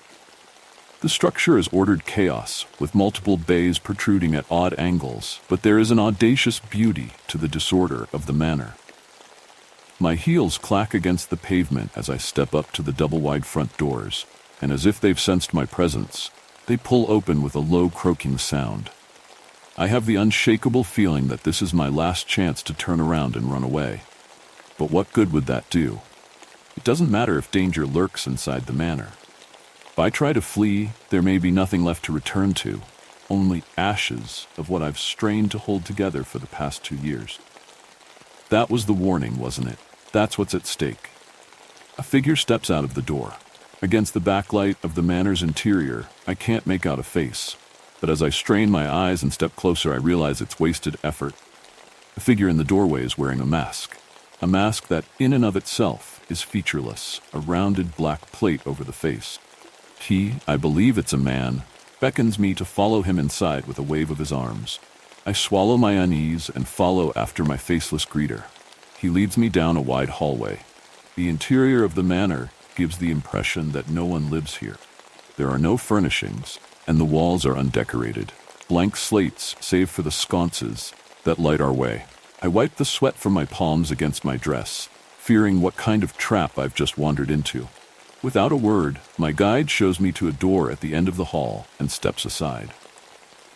He wants me to go inside.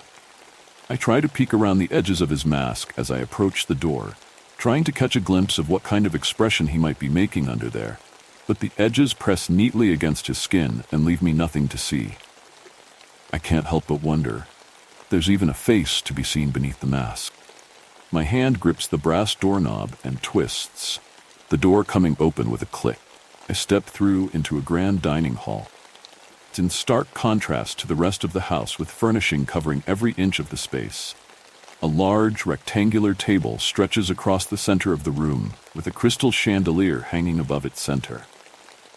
A towering hutch is sprawled across one wall, displaying a neat arrangement of fine porcelain, and though flames crackle in the fireplace at the far corner of the room, the dining hall still feels cold. There are 4 seats around the table, one on each side. 2 of them are already filled. At the far head of the table is a kid that can't be any older than 19. He's pale with dark circles under eyes that dart back and forth across the room nervously. His lips are pressed tightly together, and I can see his jaw clenching. Can't blame him for being anxious. There's been a whirlpool in my stomach from the moment I got that letter in the mail. Sitting to the left of the kid is a tall, thin man dressed in a suit that doesn't quite fit. It juxtaposes the kid's baggy hoodie, and I assume this man must have felt the same impulse to dress for this odd occasion that I had. The thin man has a narrow but kind face. Boxy glasses rest on top of his hooked nose. His hair rings around only the sides of his head, and the bald skin on top shimmers beneath the chandelier. They both acknowledge me with a glance as I step into the room. I nod my head curtly in return and cross to the table, running my hand along the lace tablecloth as I find my seat. It isn't marked with a name card. That would be against the rules. Instead, a pack of Marlboros rests on top of the plate, and I blush, knowing they're meant for me. I set my purse down on the table beside me and take my seat across from the thin man with the kid to my right. We wait in silence for the last empty seat at the end of the table to be filled. It's several agonizing minutes before another man barges through the door to the dining hall.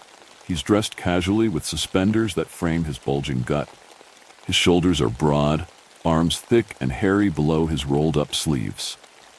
He eyes each one of us in the room with fire before taking his seat. He scoffs at the item on his plate. I'd seen it myself as I walked by earlier, and I'm sure the other two in the room had as well. A golden badge with red accents for the chief of the Northgate Fire Department. It was my first clue as to the identity of one of the other people in the room, and a vital one. None of us seem to know what to do as we sit around the table. I look around at my mysterious companions. One of them knows my secret. The ugliest part of me that has threatened to tear me apart from the inside for 2 years. Tonight, that threat may come to fruition. My eyes are on the chief. Why would he be here? Is he the one, or is it just to make me scared? It's the chief who finally dares to break the silence. I take it we all got a letter. All but one, I should think. That's the thin man. His voice is mousy, like he had to force the air out of his lungs. 3 days ago, I got a letter in the mail. There was no return address, no indication of who or where it came from. Inside was a single slip of paper. It read, "I know what you did. I'm going to tell the world unless you play my game." Below, there was an address for the manor, a date, and a time for the dinner party. On the back, a set of instructions. How to play. Abide by the rules and guess which dinner party attendee knows your secret. Guess correctly and you win. Your secret will be safe. Guess incorrectly and be punished. But whose will be the worst? You only get one guess. Make it count. Rules. 1. You may not tell anyone at the table your name. 2. You may not leave the table until someone has been accused. 3. An accusation must be made by the end of our dinner party. 4. The accusation must be unanimous. I don't even know what I'm doing here, the chief barks. I haven't done anything. There's something in his voice. It's defensive. He's lying. He has done something, and he's testing the room, seeing if anyone will challenge him. My heart slows down just a bit. The chief may just be another player in this game after all, or he's doing a good job acting the part. Either way, his presence here wipes away any lingering doubts that this whole thing is some kind of hoax. Someone in this room definitely knows what I did, and they've planted the chief here to make me understand that. How do we start? I ask, but 2 of the other 3 people in the room won't know how to answer, and the third would never say. As expected, the others all stay silent. The door is thrown open a moment later, causing the thin man to jump. 2 masked servants enter the room, each carrying a stainless steel platter in one arm. A bowl of steaming hot soup is placed in front of each of us. Broth smells richly of beef. I feel my throat tighten. The servants vanish back out the door, and silence looms again. I bite down on my lip as I watch the room. The thin man takes up a spoon and dips it into the soup. Before he can lift it to his mouth, the chief shoots up from his chair. "It's you," glares. The thin man gapes and drops his spoon, clatters against the bowl, and sends up a splash of broth that speckles the white lace tablecloth. The chief must have had the same thought as me. Someone in this room brought us all here to punish us. They've pitted us against each other, and we don't know how far they're willing to take things. They don't want us to trust anything, including the food. The first person to take a bite would be taking a risk, unless they already knew it was safe. What did I do? The thin man asks. That soup's poison for all we know, says the chief, but you dove right in. I didn't think, the thin man stammered. Calm down, I say to the chief. You only get one guess, remember? We need to be sure. The chief grunts and sits back down. None of us touch the soup, thin man delicately pushing it away from himself. There's an angle to this game. For now, I have to assume everyone at the table has a secret like mine. Uncovering those secrets is the key to winning the game. But if the others are anything like myself, they won't be willing to reveal their own secret. If the orchestrator of this game put the chief here to deter me from sharing mine, he likely took similar measures with the others. I need to get them talking, make them slip up, reveal too much. What was on your plate when you came in? I asked the thin man. Just these glasses, he says, pushing them up his nose. Jesus, can you put them on? Chief balked. I wonder at the meaning behind the glasses. The pack of cigarettes left on my plate seemed meant to taunt me. Was it the same for the others? And you? I asked the kid. He holds up a cell phone, the screen shattered into a glass web. The thin man's eyes flick toward the kid, then back away. Almost like he's afraid to look at him. Is there a connection there? I had this pack of cigarettes on mine. Say, so what am I supposed to call you then? The chief complains. Smokey? I don't understand why we can't just say our names, because that would be too easy. Thin man said. It begs the question why the orchestrator barred us from sharing our names. What would our names reveal to one another? Too easy to do what? The chief questions. To win, I suppose. The thin man. What's stopping me from telling everyone here my name? Says the chief. It's against the rules. Who cares about the rules? Then do it. I test him. Tell us your name. The chief's eyes fix on mine. He's thinking exactly what I'm thinking. None of us know for sure what will happen if we break a rule. At the very least, we'd lose the game. Our secrets would be revealed. But there's that line in the letter. Guess incorrectly and be punished. Whose will be the worst? Whose will be the worst? There's an undeniably sinister note to the line, as if the punishment for failure is far worse than simply having our secrets revealed. There's something else in store for the losers of the game. But what? Breaking a rule would be risking finding out, and it's clear that none of us are willing to tread that ground. What's going to happen? The chief chuckles, but there's a nervous undertone to it. No offense, but I'm pretty sure if it came down to it, I could take all of you on. He's probably right. I know I don't stand a chance in a fight against the chief, and it's hard to picture the thin man or the kid getting the upper hand on him. But whoever orchestrated this game was confident. They wouldn't have invited a man like the chief without a plan to keep him in line. He knows it too. He eyes us like sharks circling the water, and he doesn't dare give us a drop of blood. Get it, grumbles. He stands up from his seat and crosses to a beverage cart in the corner of the room, taking a bottle of bourbon and popping the cap off. He gulps it down straight from the bottle and lets out a satisfied, "Ah," when he's done.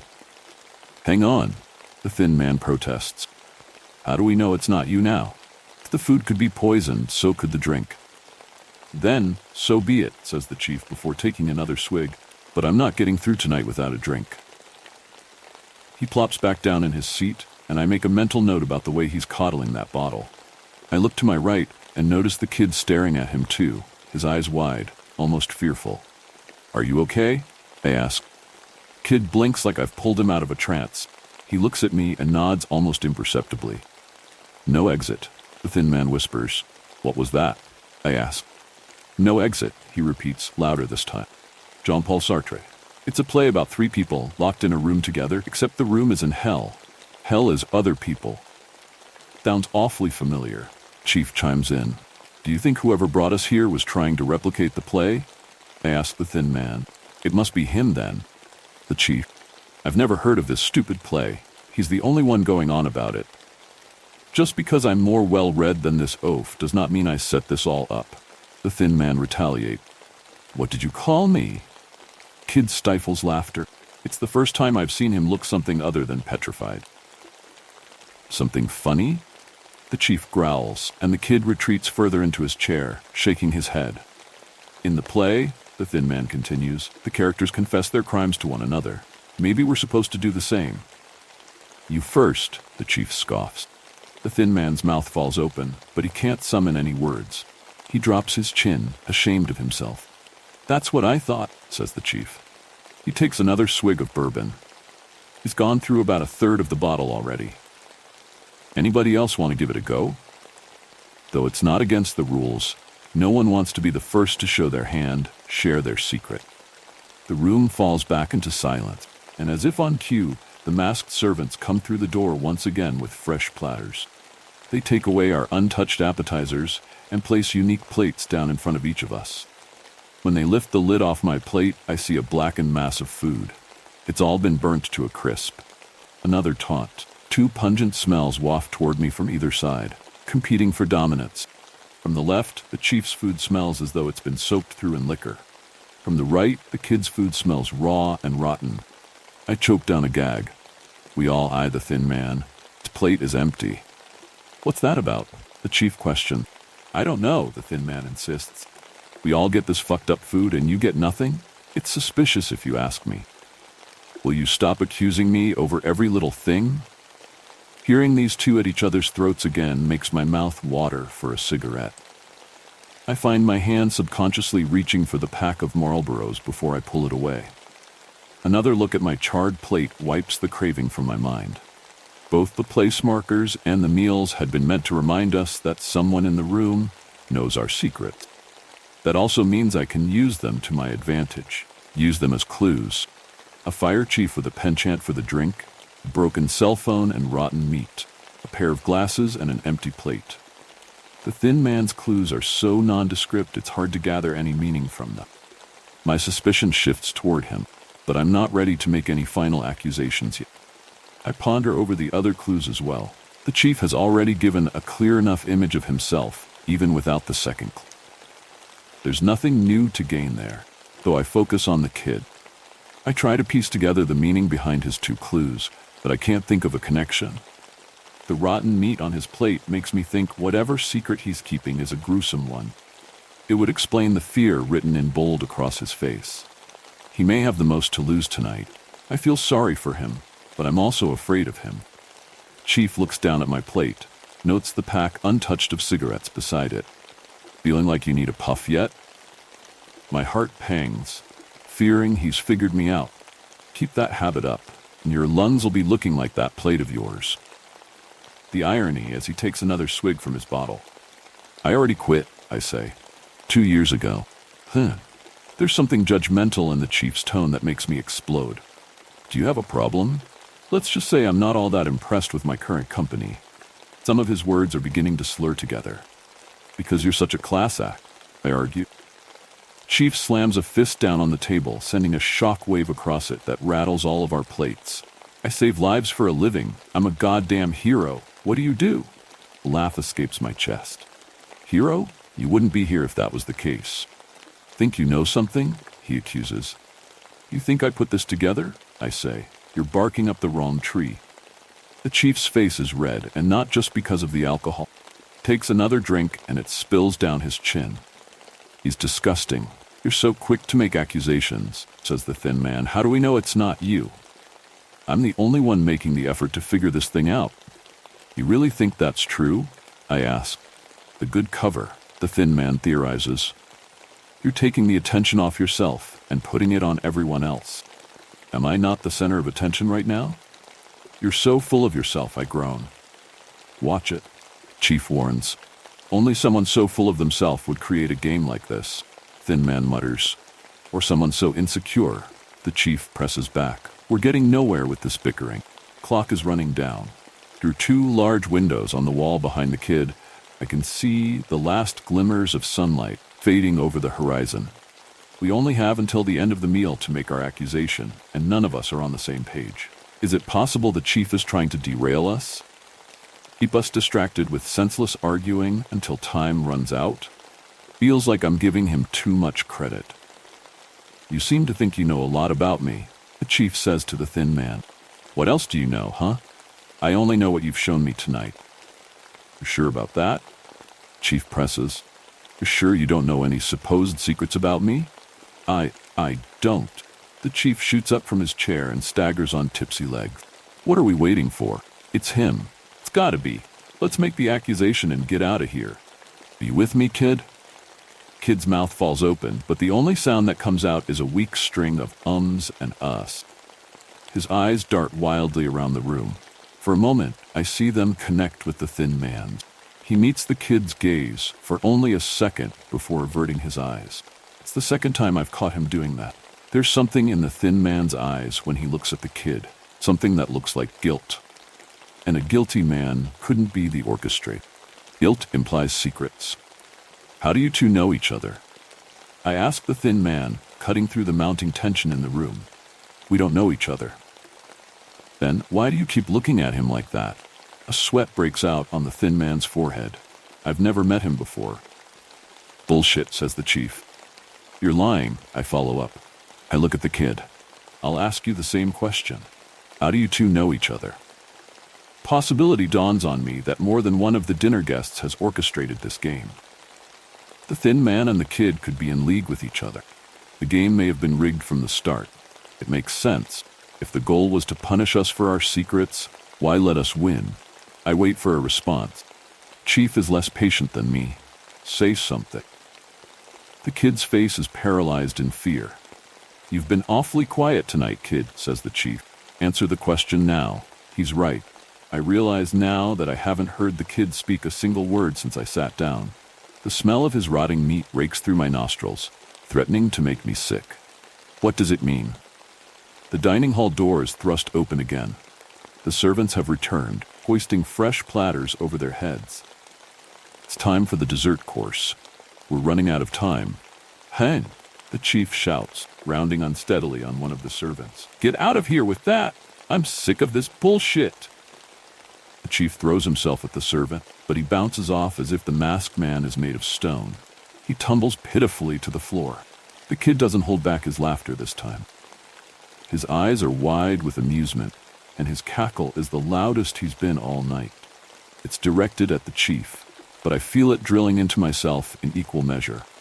The servants place down our final course and lift the lids off all 4 plates simultaneously for the big reveal. A single fortune cookie rests on each of our plates. None of the others seem to notice. Kid is too busy laughing at the chief, rolling around drunkenly on the floor, and the thin man looks petrified as he gazes up at the kid. I reach for my cookie and break it open. I unfold the slip of paper inside and read, Reckless burning. Felony. 6 years. My sentence. What will happen to me if my secret ever gets out? Feel the muscles in my throat grow tight and struggle for air. The cookies are the final clue, our last chance to win the game. While he's still on the floor, I race over to the chief's plate and crack open his fortune cookie. What do you think you're doing, you bitch? He squeals. I read his fortune, and my heart skips a beat. Reckless driving, hit and run, vehicular homicide, 20 years. Some hero. Put that down. The chief hollers. He's finally gotten himself to his feet. I didn't give you permission to read that. The chief grabs my arm and rips the fortune out of my fingers, reading it for himself. His face goes pale. The kid hasn't stopped laughing at him. Is he laughing at the chief, or is he laughing at all of us? I wrench my arm free from the chief's grasp and stare daggers at the thin man. What does yours say? I demand. He breaks away the cookie and reads his own fortune. His face falls and he hands me the slip of paper willingly. Coward. Eternal guilt. Different from mine and the chief's, but no less damning. I look up at the kid. I'm ready to make an accusation, I announce. Corners of the kid's lips tick upward in a smile. Figured it out? There's an unsettling quality to the kid's voice. It's raspy and feels breathless, like the words simply float out of his mouth with no force behind them. There's not a doubt in my mind any longer. He's the one who brought us all here. He breaks open his own cookie and presents his fortune to the rest of us. There's nothing on the paper but an image of a skull and crossbones. It's you. But how do you know? Chief asked. There was no one around. How do you know what I did? The kid's smile stretches into a full rictus. It was an accident, the chief cries in a weak attempt at defending himself. There was a fire. I was in a hurry. A fire? I ask, realization slapping me across the cheek. How many years ago was the accident? 2 years, says the chief. My heart pounds in my chest. And you? I ask the thin man. How many years have you been keeping your secret? 2, he says. Boss, we weren't summoned here at random. How could I not see that sooner? We were brought here to be punished, but not individually. We were being punished for the same crime. By the victim. It all started with you, Miss Whitaker, says the kid. My name. Feels jarring to hear it said aloud in this room. Taboo. How many packs a day did you used to smoke? Kid wonders. 1? 2? More than you're willing to admit, that's for sure. And what did you do when you'd smoked those cigarettes down to a nub? Flicked them aside, until one evening in the fall a pile of leaves caught fire and spread fast. It was you, the chief realizes. You started the fire that night. It was your fault. I wouldn't be so quick to throw blame around, Chief Chambers said. Kid, you were on call that night, but where were you? At the bar, staring down the bottom of a bottle. When that call came in, you didn't want to get in trouble, so you didn't mention the fact that you'd been drinking. You just got behind the wheel of your car and drove off. You were so drunk, you hardly even registered the person standing in the road in front of you. You only realized when you felt them crumple beneath your tires. But did you stop? Answer me, Chief. I had to get to the fire before it spread any further, Chambers says meekly. No excuses, the kid roars. Did? You stop? No. Course not. The kid smiles unpleasantly. Someone did. Right, Mr. Bennett? Thin man recoils at the sound of his name. As the kid talks, I notice his form begin to change. The skin on his face begins to crack and peel away like aged leather, curling up in sickening ribbons. I realize then that the kid isn't merely someone who has been affected by this tragedy. He's not doing this on someone else's behalf. He's the one. You found me broken on the road, says the kid. You stumbled out of your car and staggered over to me. I was barely clinging to life, and what did you do? Nothing. 20 minutes. You sat there like an idiot while I was dying. I was in shock. So was I. By the time you called the police, it was too late. I was already dead. What do you mean? Chambers asked. The urge to run builds in my gut as I recognize what's happening. Whatever the kid is, he's not human anymore. The human version of him died on that road 2 years ago. This is what's left. His anger has brought him back in this twisted form. Take revenge. I mean that you killed me, Chief. Kid stands and licks his lips. His tongue is as dry and cracked as the rest of his skin, and it peels away another layer from his lips. Blood bubbles up in place of the missing skin. He steps up onto the table and walks slowly across it. And hear the wood groaning beneath his weight despite the fact he's thin as a twig. Each step toward Chambers is filled with purpose. I wonder why Chambers isn't running. Is he too scared? Or too drunk? Your crime was the greatest. It only makes sense that I start with you. Kid bends down over Chambers and places a hand on top of his head. For a moment, it looks like nothing's happening, but then I notice the skin flaking up around the kid's knuckles as he squeezes. Pressure builds on Chambers' skull. He bellows hauntingly as one eye bulges out of place. A blood-red tear streaks down his face just before his head pops like a water balloon. Viscera spray across my dress. I feel warm, wet clumps sticking to my skin, but I don't make a sound. I wonder which of us is going to be next, me or Bennett. The kid licks Chambers' blood off his fingers with his cracked tongue. The blood almost seems to soak into it, revitalizing it. Kid turns around and makes his choice. His eyes fall on Bennett. No, please, Bennett cries. I'm sorry. His words are pointless. They won't sway the kid. He hops down from the table and steps up to Bennett. Kid's fingers curl around Bennett's throat. I stay just long enough to see Bennett's skin begin to unfurl in the same way as the kid's before I make a run for it. I charge out of the room, surprised to find the door isn't locked. Bennett's screams are agonizing. Can't help but picture him as his skin sloughs off in painful strips. I can't slow down, or the same will happen to me. I run straight down the wide, empty hall for the front door. My heart leaps when I find it unlocked as well. I stagger over to my car and search frantically for my keys. Why can't I find them? My purse. I had a purse. I left it inside. I turn and see the kid silhouetted in the door frame at the front of the manor. I lose all will to keep fighting and try to come to terms with my fate as he slowly walks over to me. I slide down to my knees, feeling the prickle of the asphalt against my skin. The kid crouches down in front of me, and I prepare myself for the worst pain I think I'll ever experience. I hope, at least, it will be quick. Kid holds out my palm and drops my car keys into them. My breath hitches as I look up at him.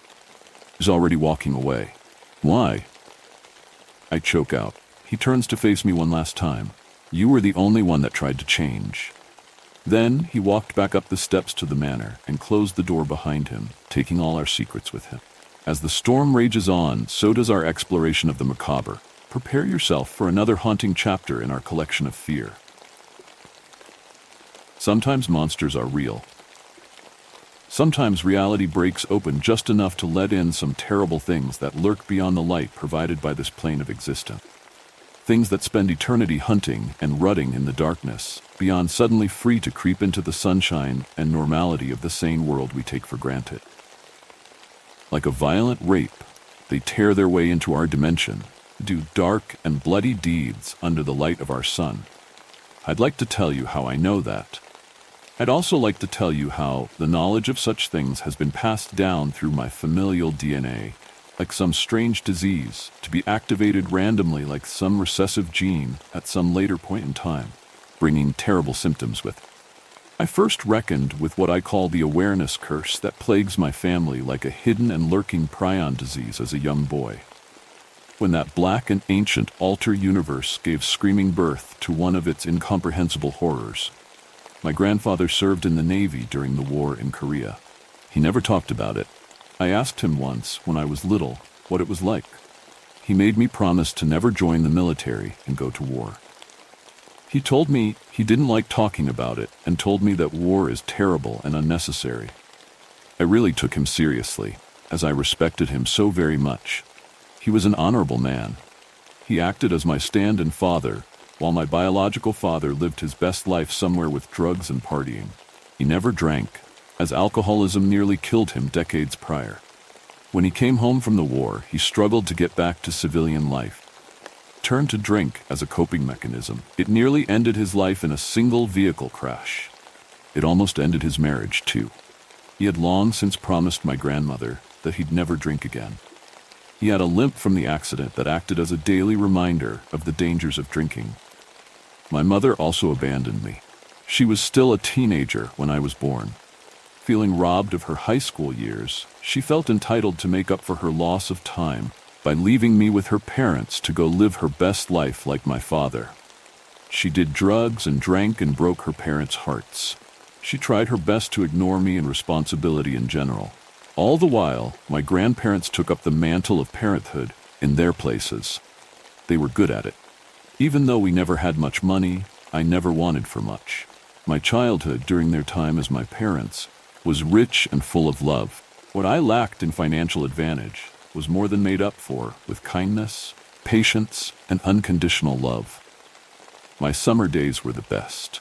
Walks with my grandmother down the long, dusty lane they built their house beside. We'd collect discarded cans from drivers doing some late-night rendezvous down at the end of that dirt road. It ended on a hill after about 2 miles into the woods, and the hill gave a scenic view of the woods and farms further on.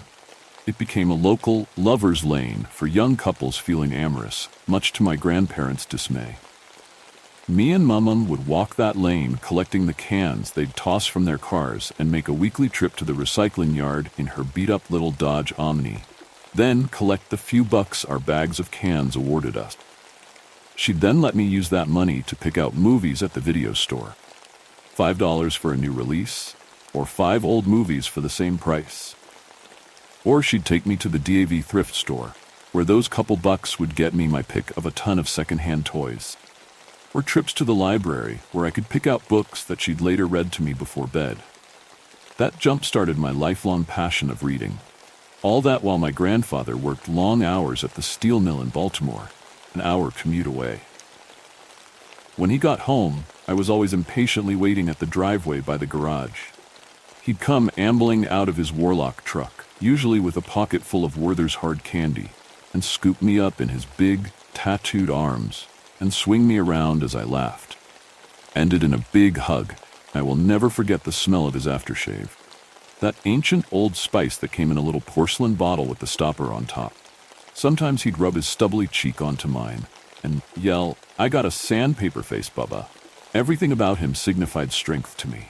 Rugged biceps, rippling with muscle. The faded navy tattoos, including the obligatory anchor.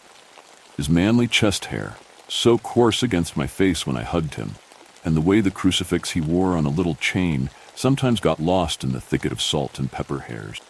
He was so strong, so alive, like he'd always been and always would be. Even his sparse, thinning hair on his head seemed full of vitality, as if it'd always be there too. Thick, goopy stuff he scooped out of the little can to slick it back in that old style just seemed to make him so cool to young me. Like James Dean, his hair, but thinner. Like an elder Dean, with more life experience and grown even tougher. If he wasn't too tired, we'd grab our walking sticks, which he'd shown me how to cut, whittle, and carve designs on, and take a little hike in the woods behind his house. Or he'd spend some time pushing me up and down the little hills in the front yard on my big wheel. Or we'd get some buckets and scoop minnows out of the creek out back. Sometimes we would snatch frogs from the pond in the large field on the west side of the property. Or he'd show me how to impale wriggling bloodworms onto sharp hooks and fish some sunnies from that pond. Each activity made me love him more. Every lesson he taught me added to the respect I held for him in my heart. It was during one of those pond fishing trips that I asked about the war. We had been laughing and talking about his old war buddy, a crazy old Italian guy named Johnny Corso, who always lied like a rug, and how he'd been convinced mermaids were real by the tall tale sailors would tell him over drinks on shore leave R&R. How he'd always start telling lies about mermaids once he'd had a beer or two. Talking about Johnny, I remembered that my grandfather had met him in the war. I started to wonder how someone so loud and full of shit like Johnny could become friends with someone as no-nonsense and comparatively reserved, my pop. I tried to imagine what kind of circumstances would lead to these polar opposites becoming so close. So I asked about the war, in my naive, 8-year-old way. Why did you guys be friends? What happened in the war, Pop? I watched the smile fade from his eyes, as the look washed all the emotion from his usually smiley, expressive eyes. The look that came on like storm clouds as he hurriedly changed channels when a war movie was on TV. The look that robbed the room of energy when someone mentioned his time in the service. Something about the look that made me a little afraid of him.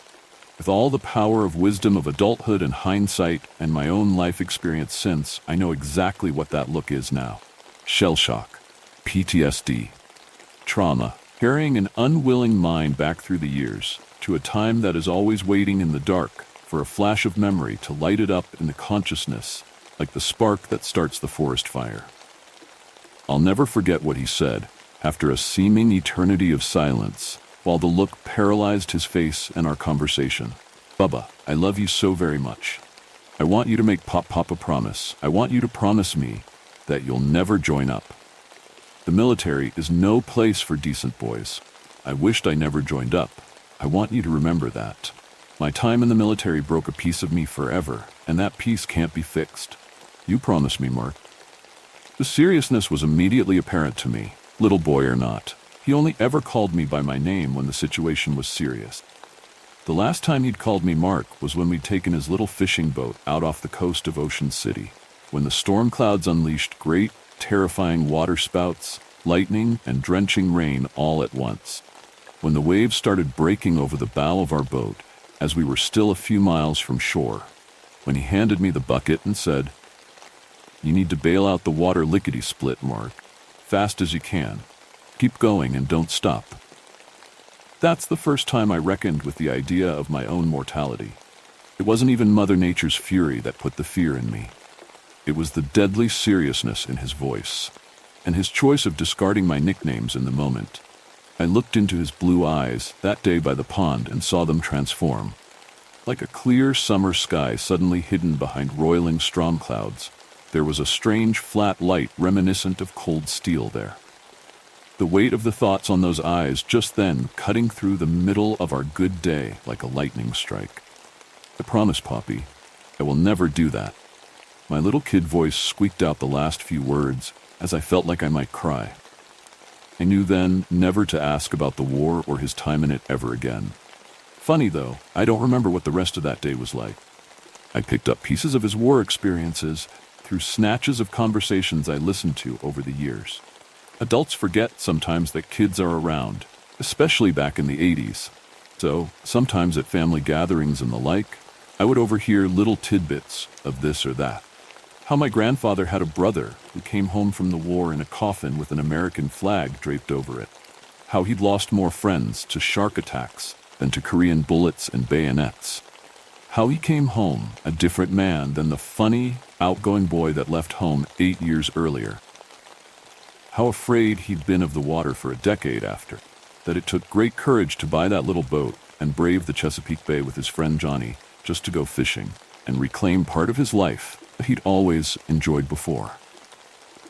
I wouldn't get anything resembling the whole story until the cancer had spread from his liver to the rest of his guts, and he lay delirious from pain and morphine in the hospital bed as he lay dying. Before that, the only time he came close to telling me anything was when I'd screamed myself awake from the nightmares that plagued me after the beast chased me and my cousin. I was 10 that summer. I felt almost grown up at the time. I had learned to ride a dirt bike my uncle brought to my grandparents' house that summer. It made me feel like a badass as I tore through the trails me and Pop had made through the woods behind his house. Suddenly I was James Dean. The woods were my mean streets, and the way the wind made my hair lay flat against my head was like Pop's style too. I got my first real gun that summer. No more Red Ryder BB gun for me. Got an awesome .22 rifle that year. Woe to my enemies now. Bottles and cans stood no chance anymore. Promise of squirrel hunting trips coming soon meant I was almost totally grown up.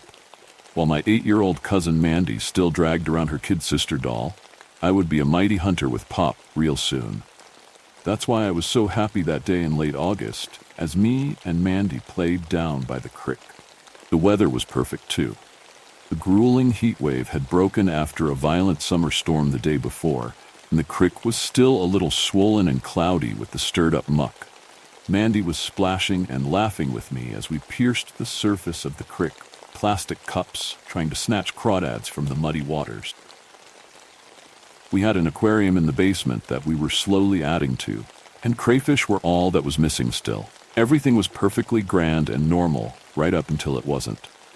I'll always remember the way things changed so fast, like a cloud covering the sun, like a clap of thunder in a clear sky. Suddenly, the speed and volume of the world slowed down. As I stood on the bank of the creek, time seemed to slow to a crawl.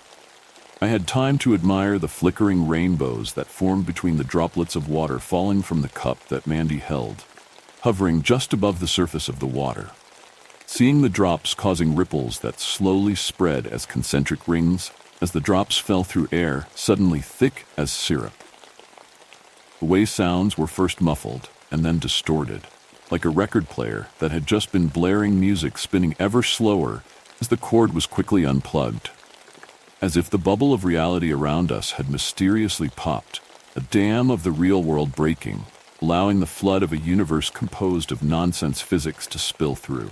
As my mind reeled from the senselessness of the sudden and inexplicable slowdown of time around us, a new, disturbing sound shuddered its way into my ears. An alien sound, foreign to my experience, something primal and dark and almost hungry. At first, my brain tried to identify it as a pig. It was a low-frequency grunting, almost as if a great prehistoric boar had materialized in that patch of Maryland woods. As the grunting continued, my brain interpreted it as the weird chuffling grunt of a big bear exhaling sharply. It wasn't any of that, though. It was the sound of something not of this earth, something no living creature makes. As long as eternity, yet as quickly as a synapse firing, the speed of the world flickered back to normal. I think it was the electric sizzle of adrenaline shooting from my lizard brain down my spine that broke whatever spell I had fallen under. Mandy went from a living statue to something again, displaying animal motion. As that terrifying sound left its terrifying mouth, foamy saliva was blown outward before curving backwards with the speed it was moving. As I ran and kept glancing back, the most standout features were its alien movement and its shiny, needle-like teeth. That mouth was all canines and thick white spittle and red lolling tongue. The phrase, blood red, its tongue is blood red, kept speeding through my head. As my head whipped from it, back to the view in front of me, I frantically searched for somewhere closer to us than the basement door that could provide safety from the thing. Although by that point we were both screaming and shouting in fear, I knew nobody would hear us. My grandfather was working still that day, and my grandma had just walked some garden vegetables to our neighbors down the road. As fast as our little legs carried us, I knew it would catch us before we made it into the house through the basement door. I overcame near total panic to survey the yard in front of us, anything that could hide or shelter us. Luckily for us that day, my pop was a bit of a junk hoarder. The backyard was littered with random things. Old cars my uncle had brought over to work on before abandoning, piles of lumber for construction projects unfinished or unstarted, random appliances in random states of disassembly, the pieces flung around them in weird orbits, nothing big enough or strong enough to hide in. Then I saw the old, rusty 1950s-era HVAC unit sitting like a junkyard monolith, and the smaller, newer but still broken AC unit leaned against it. I barely remember how I got Mandy up on top of the little AC unit before pushing her butt to get her onto the giant old HVAC thing. I'll never forget the sight of the claws swiping the air where my foot had just been as I stepped up onto the top myself, though. Or the squealing sound as those claws scrabbled against the metal of the AC unit in its attempt to climb after us. Something primal took over my mind then, as I kicked at the claws, which were like curved black talons, the size of a grizzly's, and totally out of proportion with the size of the thing's body. How black and chitinous and gleaming, with what looked all the world like dried blood staining their polished finish. I don't recall finding and grabbing the broken handle to a shovel, just becoming aware of it in my hands as I stared into its dark shark-like beady eyes, which rolled around in the sockets, occasionally showing flecks of white as they darted between me and Mandy. All my attention was focused on its grabbing claws, play of muscles shaking its dark pelt and its teeth frothing with saliva, and that terrifying grunting sound it kept making. I began hitting it with that wooden length of shovel handle. Wet, meaty smacks echoed from the metal we stood on and the trees around us. I remember the foamy saliva gradually turning from bone white to crimson as my repeated strikes started its gums bleeding. And then it was gone. I don't mean it suddenly ran off. I mean it was gone. Poof. Vanished in an instant. A little popping sound and then nothing. No more grunts, no more metal squeal as its claws raked the metal, struggling for purchase. Years later, reading a sci-fi book makes me think that popping sound was air filling the void once occupied by an otherworldly creature. We stood up there, shaking with fear, and spent adrenaline for a few moments until Mandy finally spoke. What was that? What was that bad thing? I couldn't find the words. I thought about what we just witnessed. It wasn't like anything I had ever seen before, and I saw a lot of nature's creations. Aside from playing outside and hiking and going all over on vacation, I loved animal documentaries. And I had never seen anything even close to that crazy-ass thing. But I didn't need to tell her that and make her more scared. Think it was a dog with rabies. We're okay, it didn't bite us. And then I just hugged her until she had the courage to climb down. I didn't know it then, but that's how she would always remember that day. Rabid dog had tried to get us, but I saved her with a broken shovel. That day continued to play itself out in my nightmares for a few more nights, but Mandy had already put it behind her. She always was luckier than me like that. Later, as I screamed myself awake, it was Pop's turn to come settle me down and get me back to sleep. I know I told you that it was probably a rabid groundhog. I know you didn't believe me. I was just trying to calm down your grandmother. But I believe you, bub. I really do. But it can't hurt you. It's gone back to wherever it came from. You did real good. You saved your cousin. I'm real proud of how good you did. That was smart climbing up that old junk. I'm real proud of you, boy. Couldn't believe what I was hearing, what he just whispered to me, while I lay in that bed damp with my nightmare sweat. My science-trusting no mermaids exist pop was telling me he believed my impossible story. I loved him with my whole heart just then. I wasn't much older than you back then, in the war. Started. He paused, and I could tell he was really thinking about just what he wanted to say. When you're old enough to understand it, I will tell you all I know about these things. I don't know much, but I will tell you all I know. When you're older, you deserve to know. You might need to know. For now, Mark, you just get on back to sleep. You're always safe here. Nothing bad will happen to you here. I love you. Get some sleep. He kissed my forehead and turned out my light and shut the door, and I was able to get back to sleep safe in the knowledge that he wouldn't let anybody or anything hurt me. The next morning, all I could think about was what he had almost told me. So thinking, my mind quit replaying that narrow escape from that terrible beast, and my nightmares finally ended.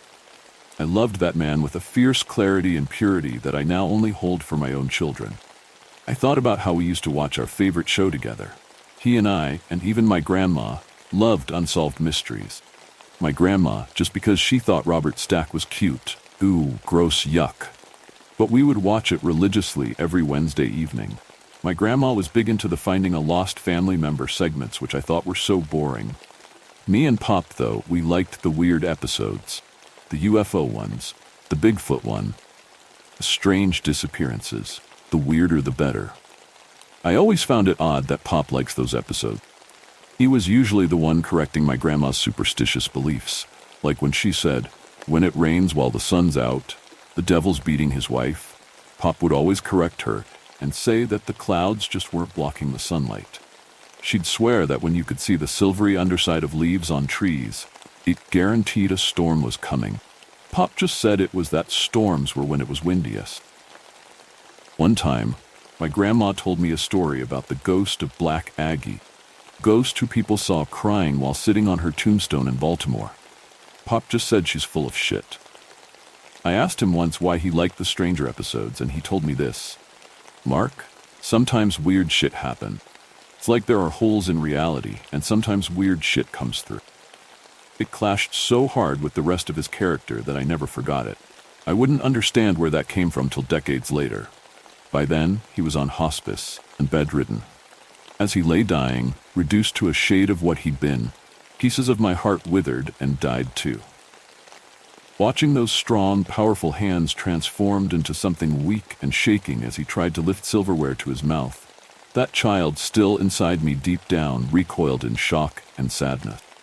My melancholy filled that hospital room, turning the air redolent with death into something colder and less harsh. As he lay dying, he had something he needed to tell me. I could see the strain as he spoke through the fog of pain and medication. I signed up at 17, Mark. My daddy died the summer before, and Mama was about to lose the house. I watched my brother, in his Navy uniform, kiss her goodbye so he could send enough home to keep a roof over us, and I couldn't be more proud. I wanted Mama to feel that proud of me too. My grades were shit. She knew it too, so I figured it was the best thing I could do.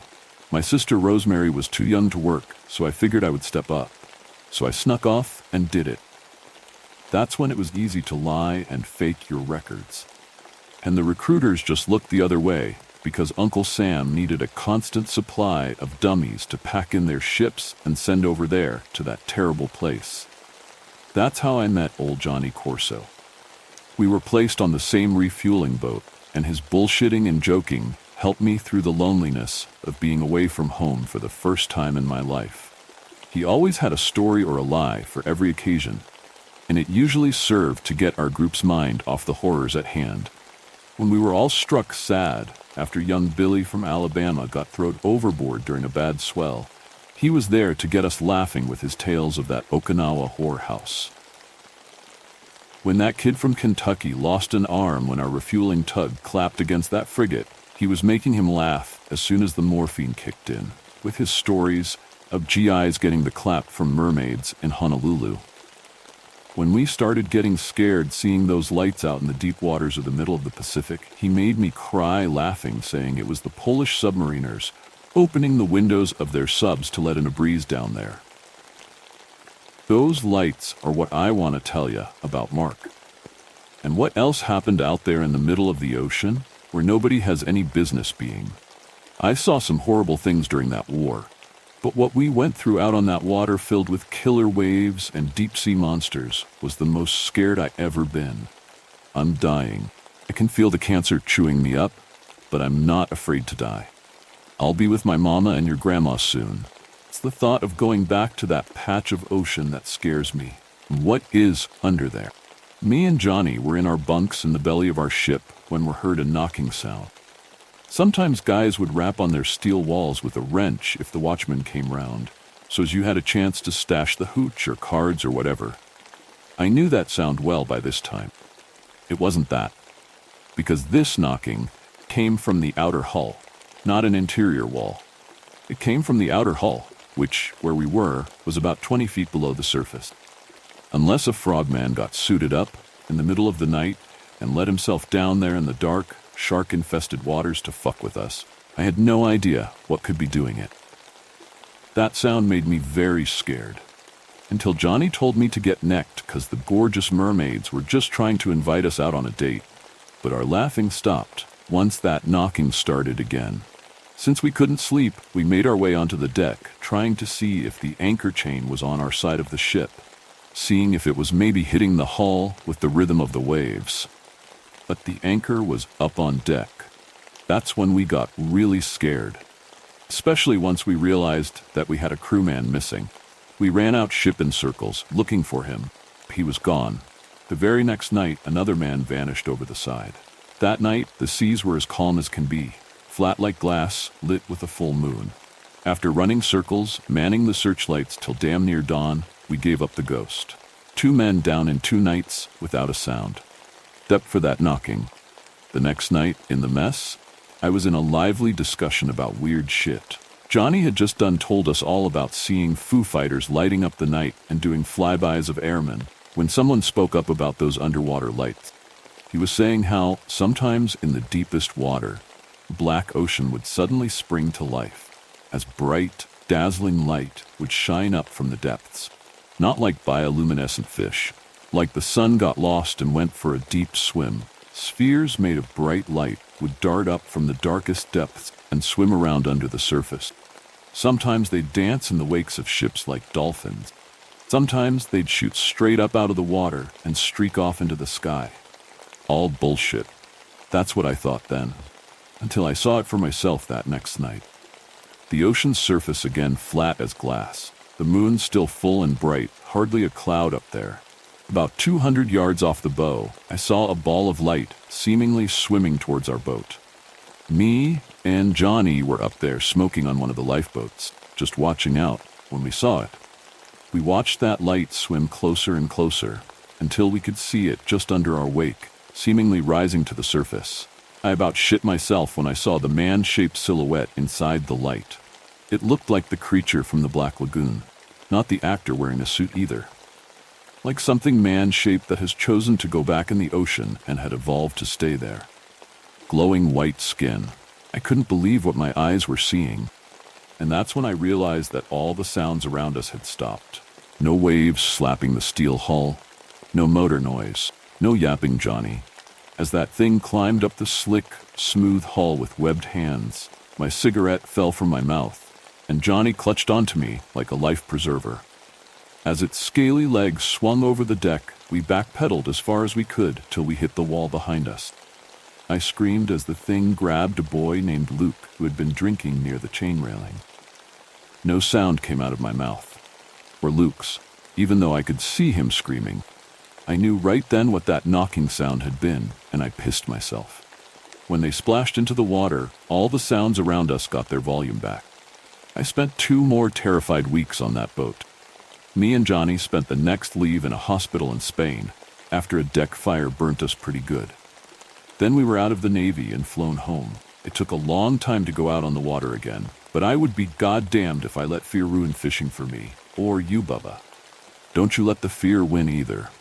Sometimes the reality around us just cracks. Sometimes things slither on through. They don't make no sense, and worrying about them don't help nothing. There ain't no explaining these things. Best to move on, or it'll just drive you crazy. That's what you did when you were little. You saw one of those things, and you moved on. It takes a while. It's hard, especially at night when it's quiet and you're alone. But you can. Your mind is stronger than you think. The nurse came in to change his bedpan, and that was the end of the story.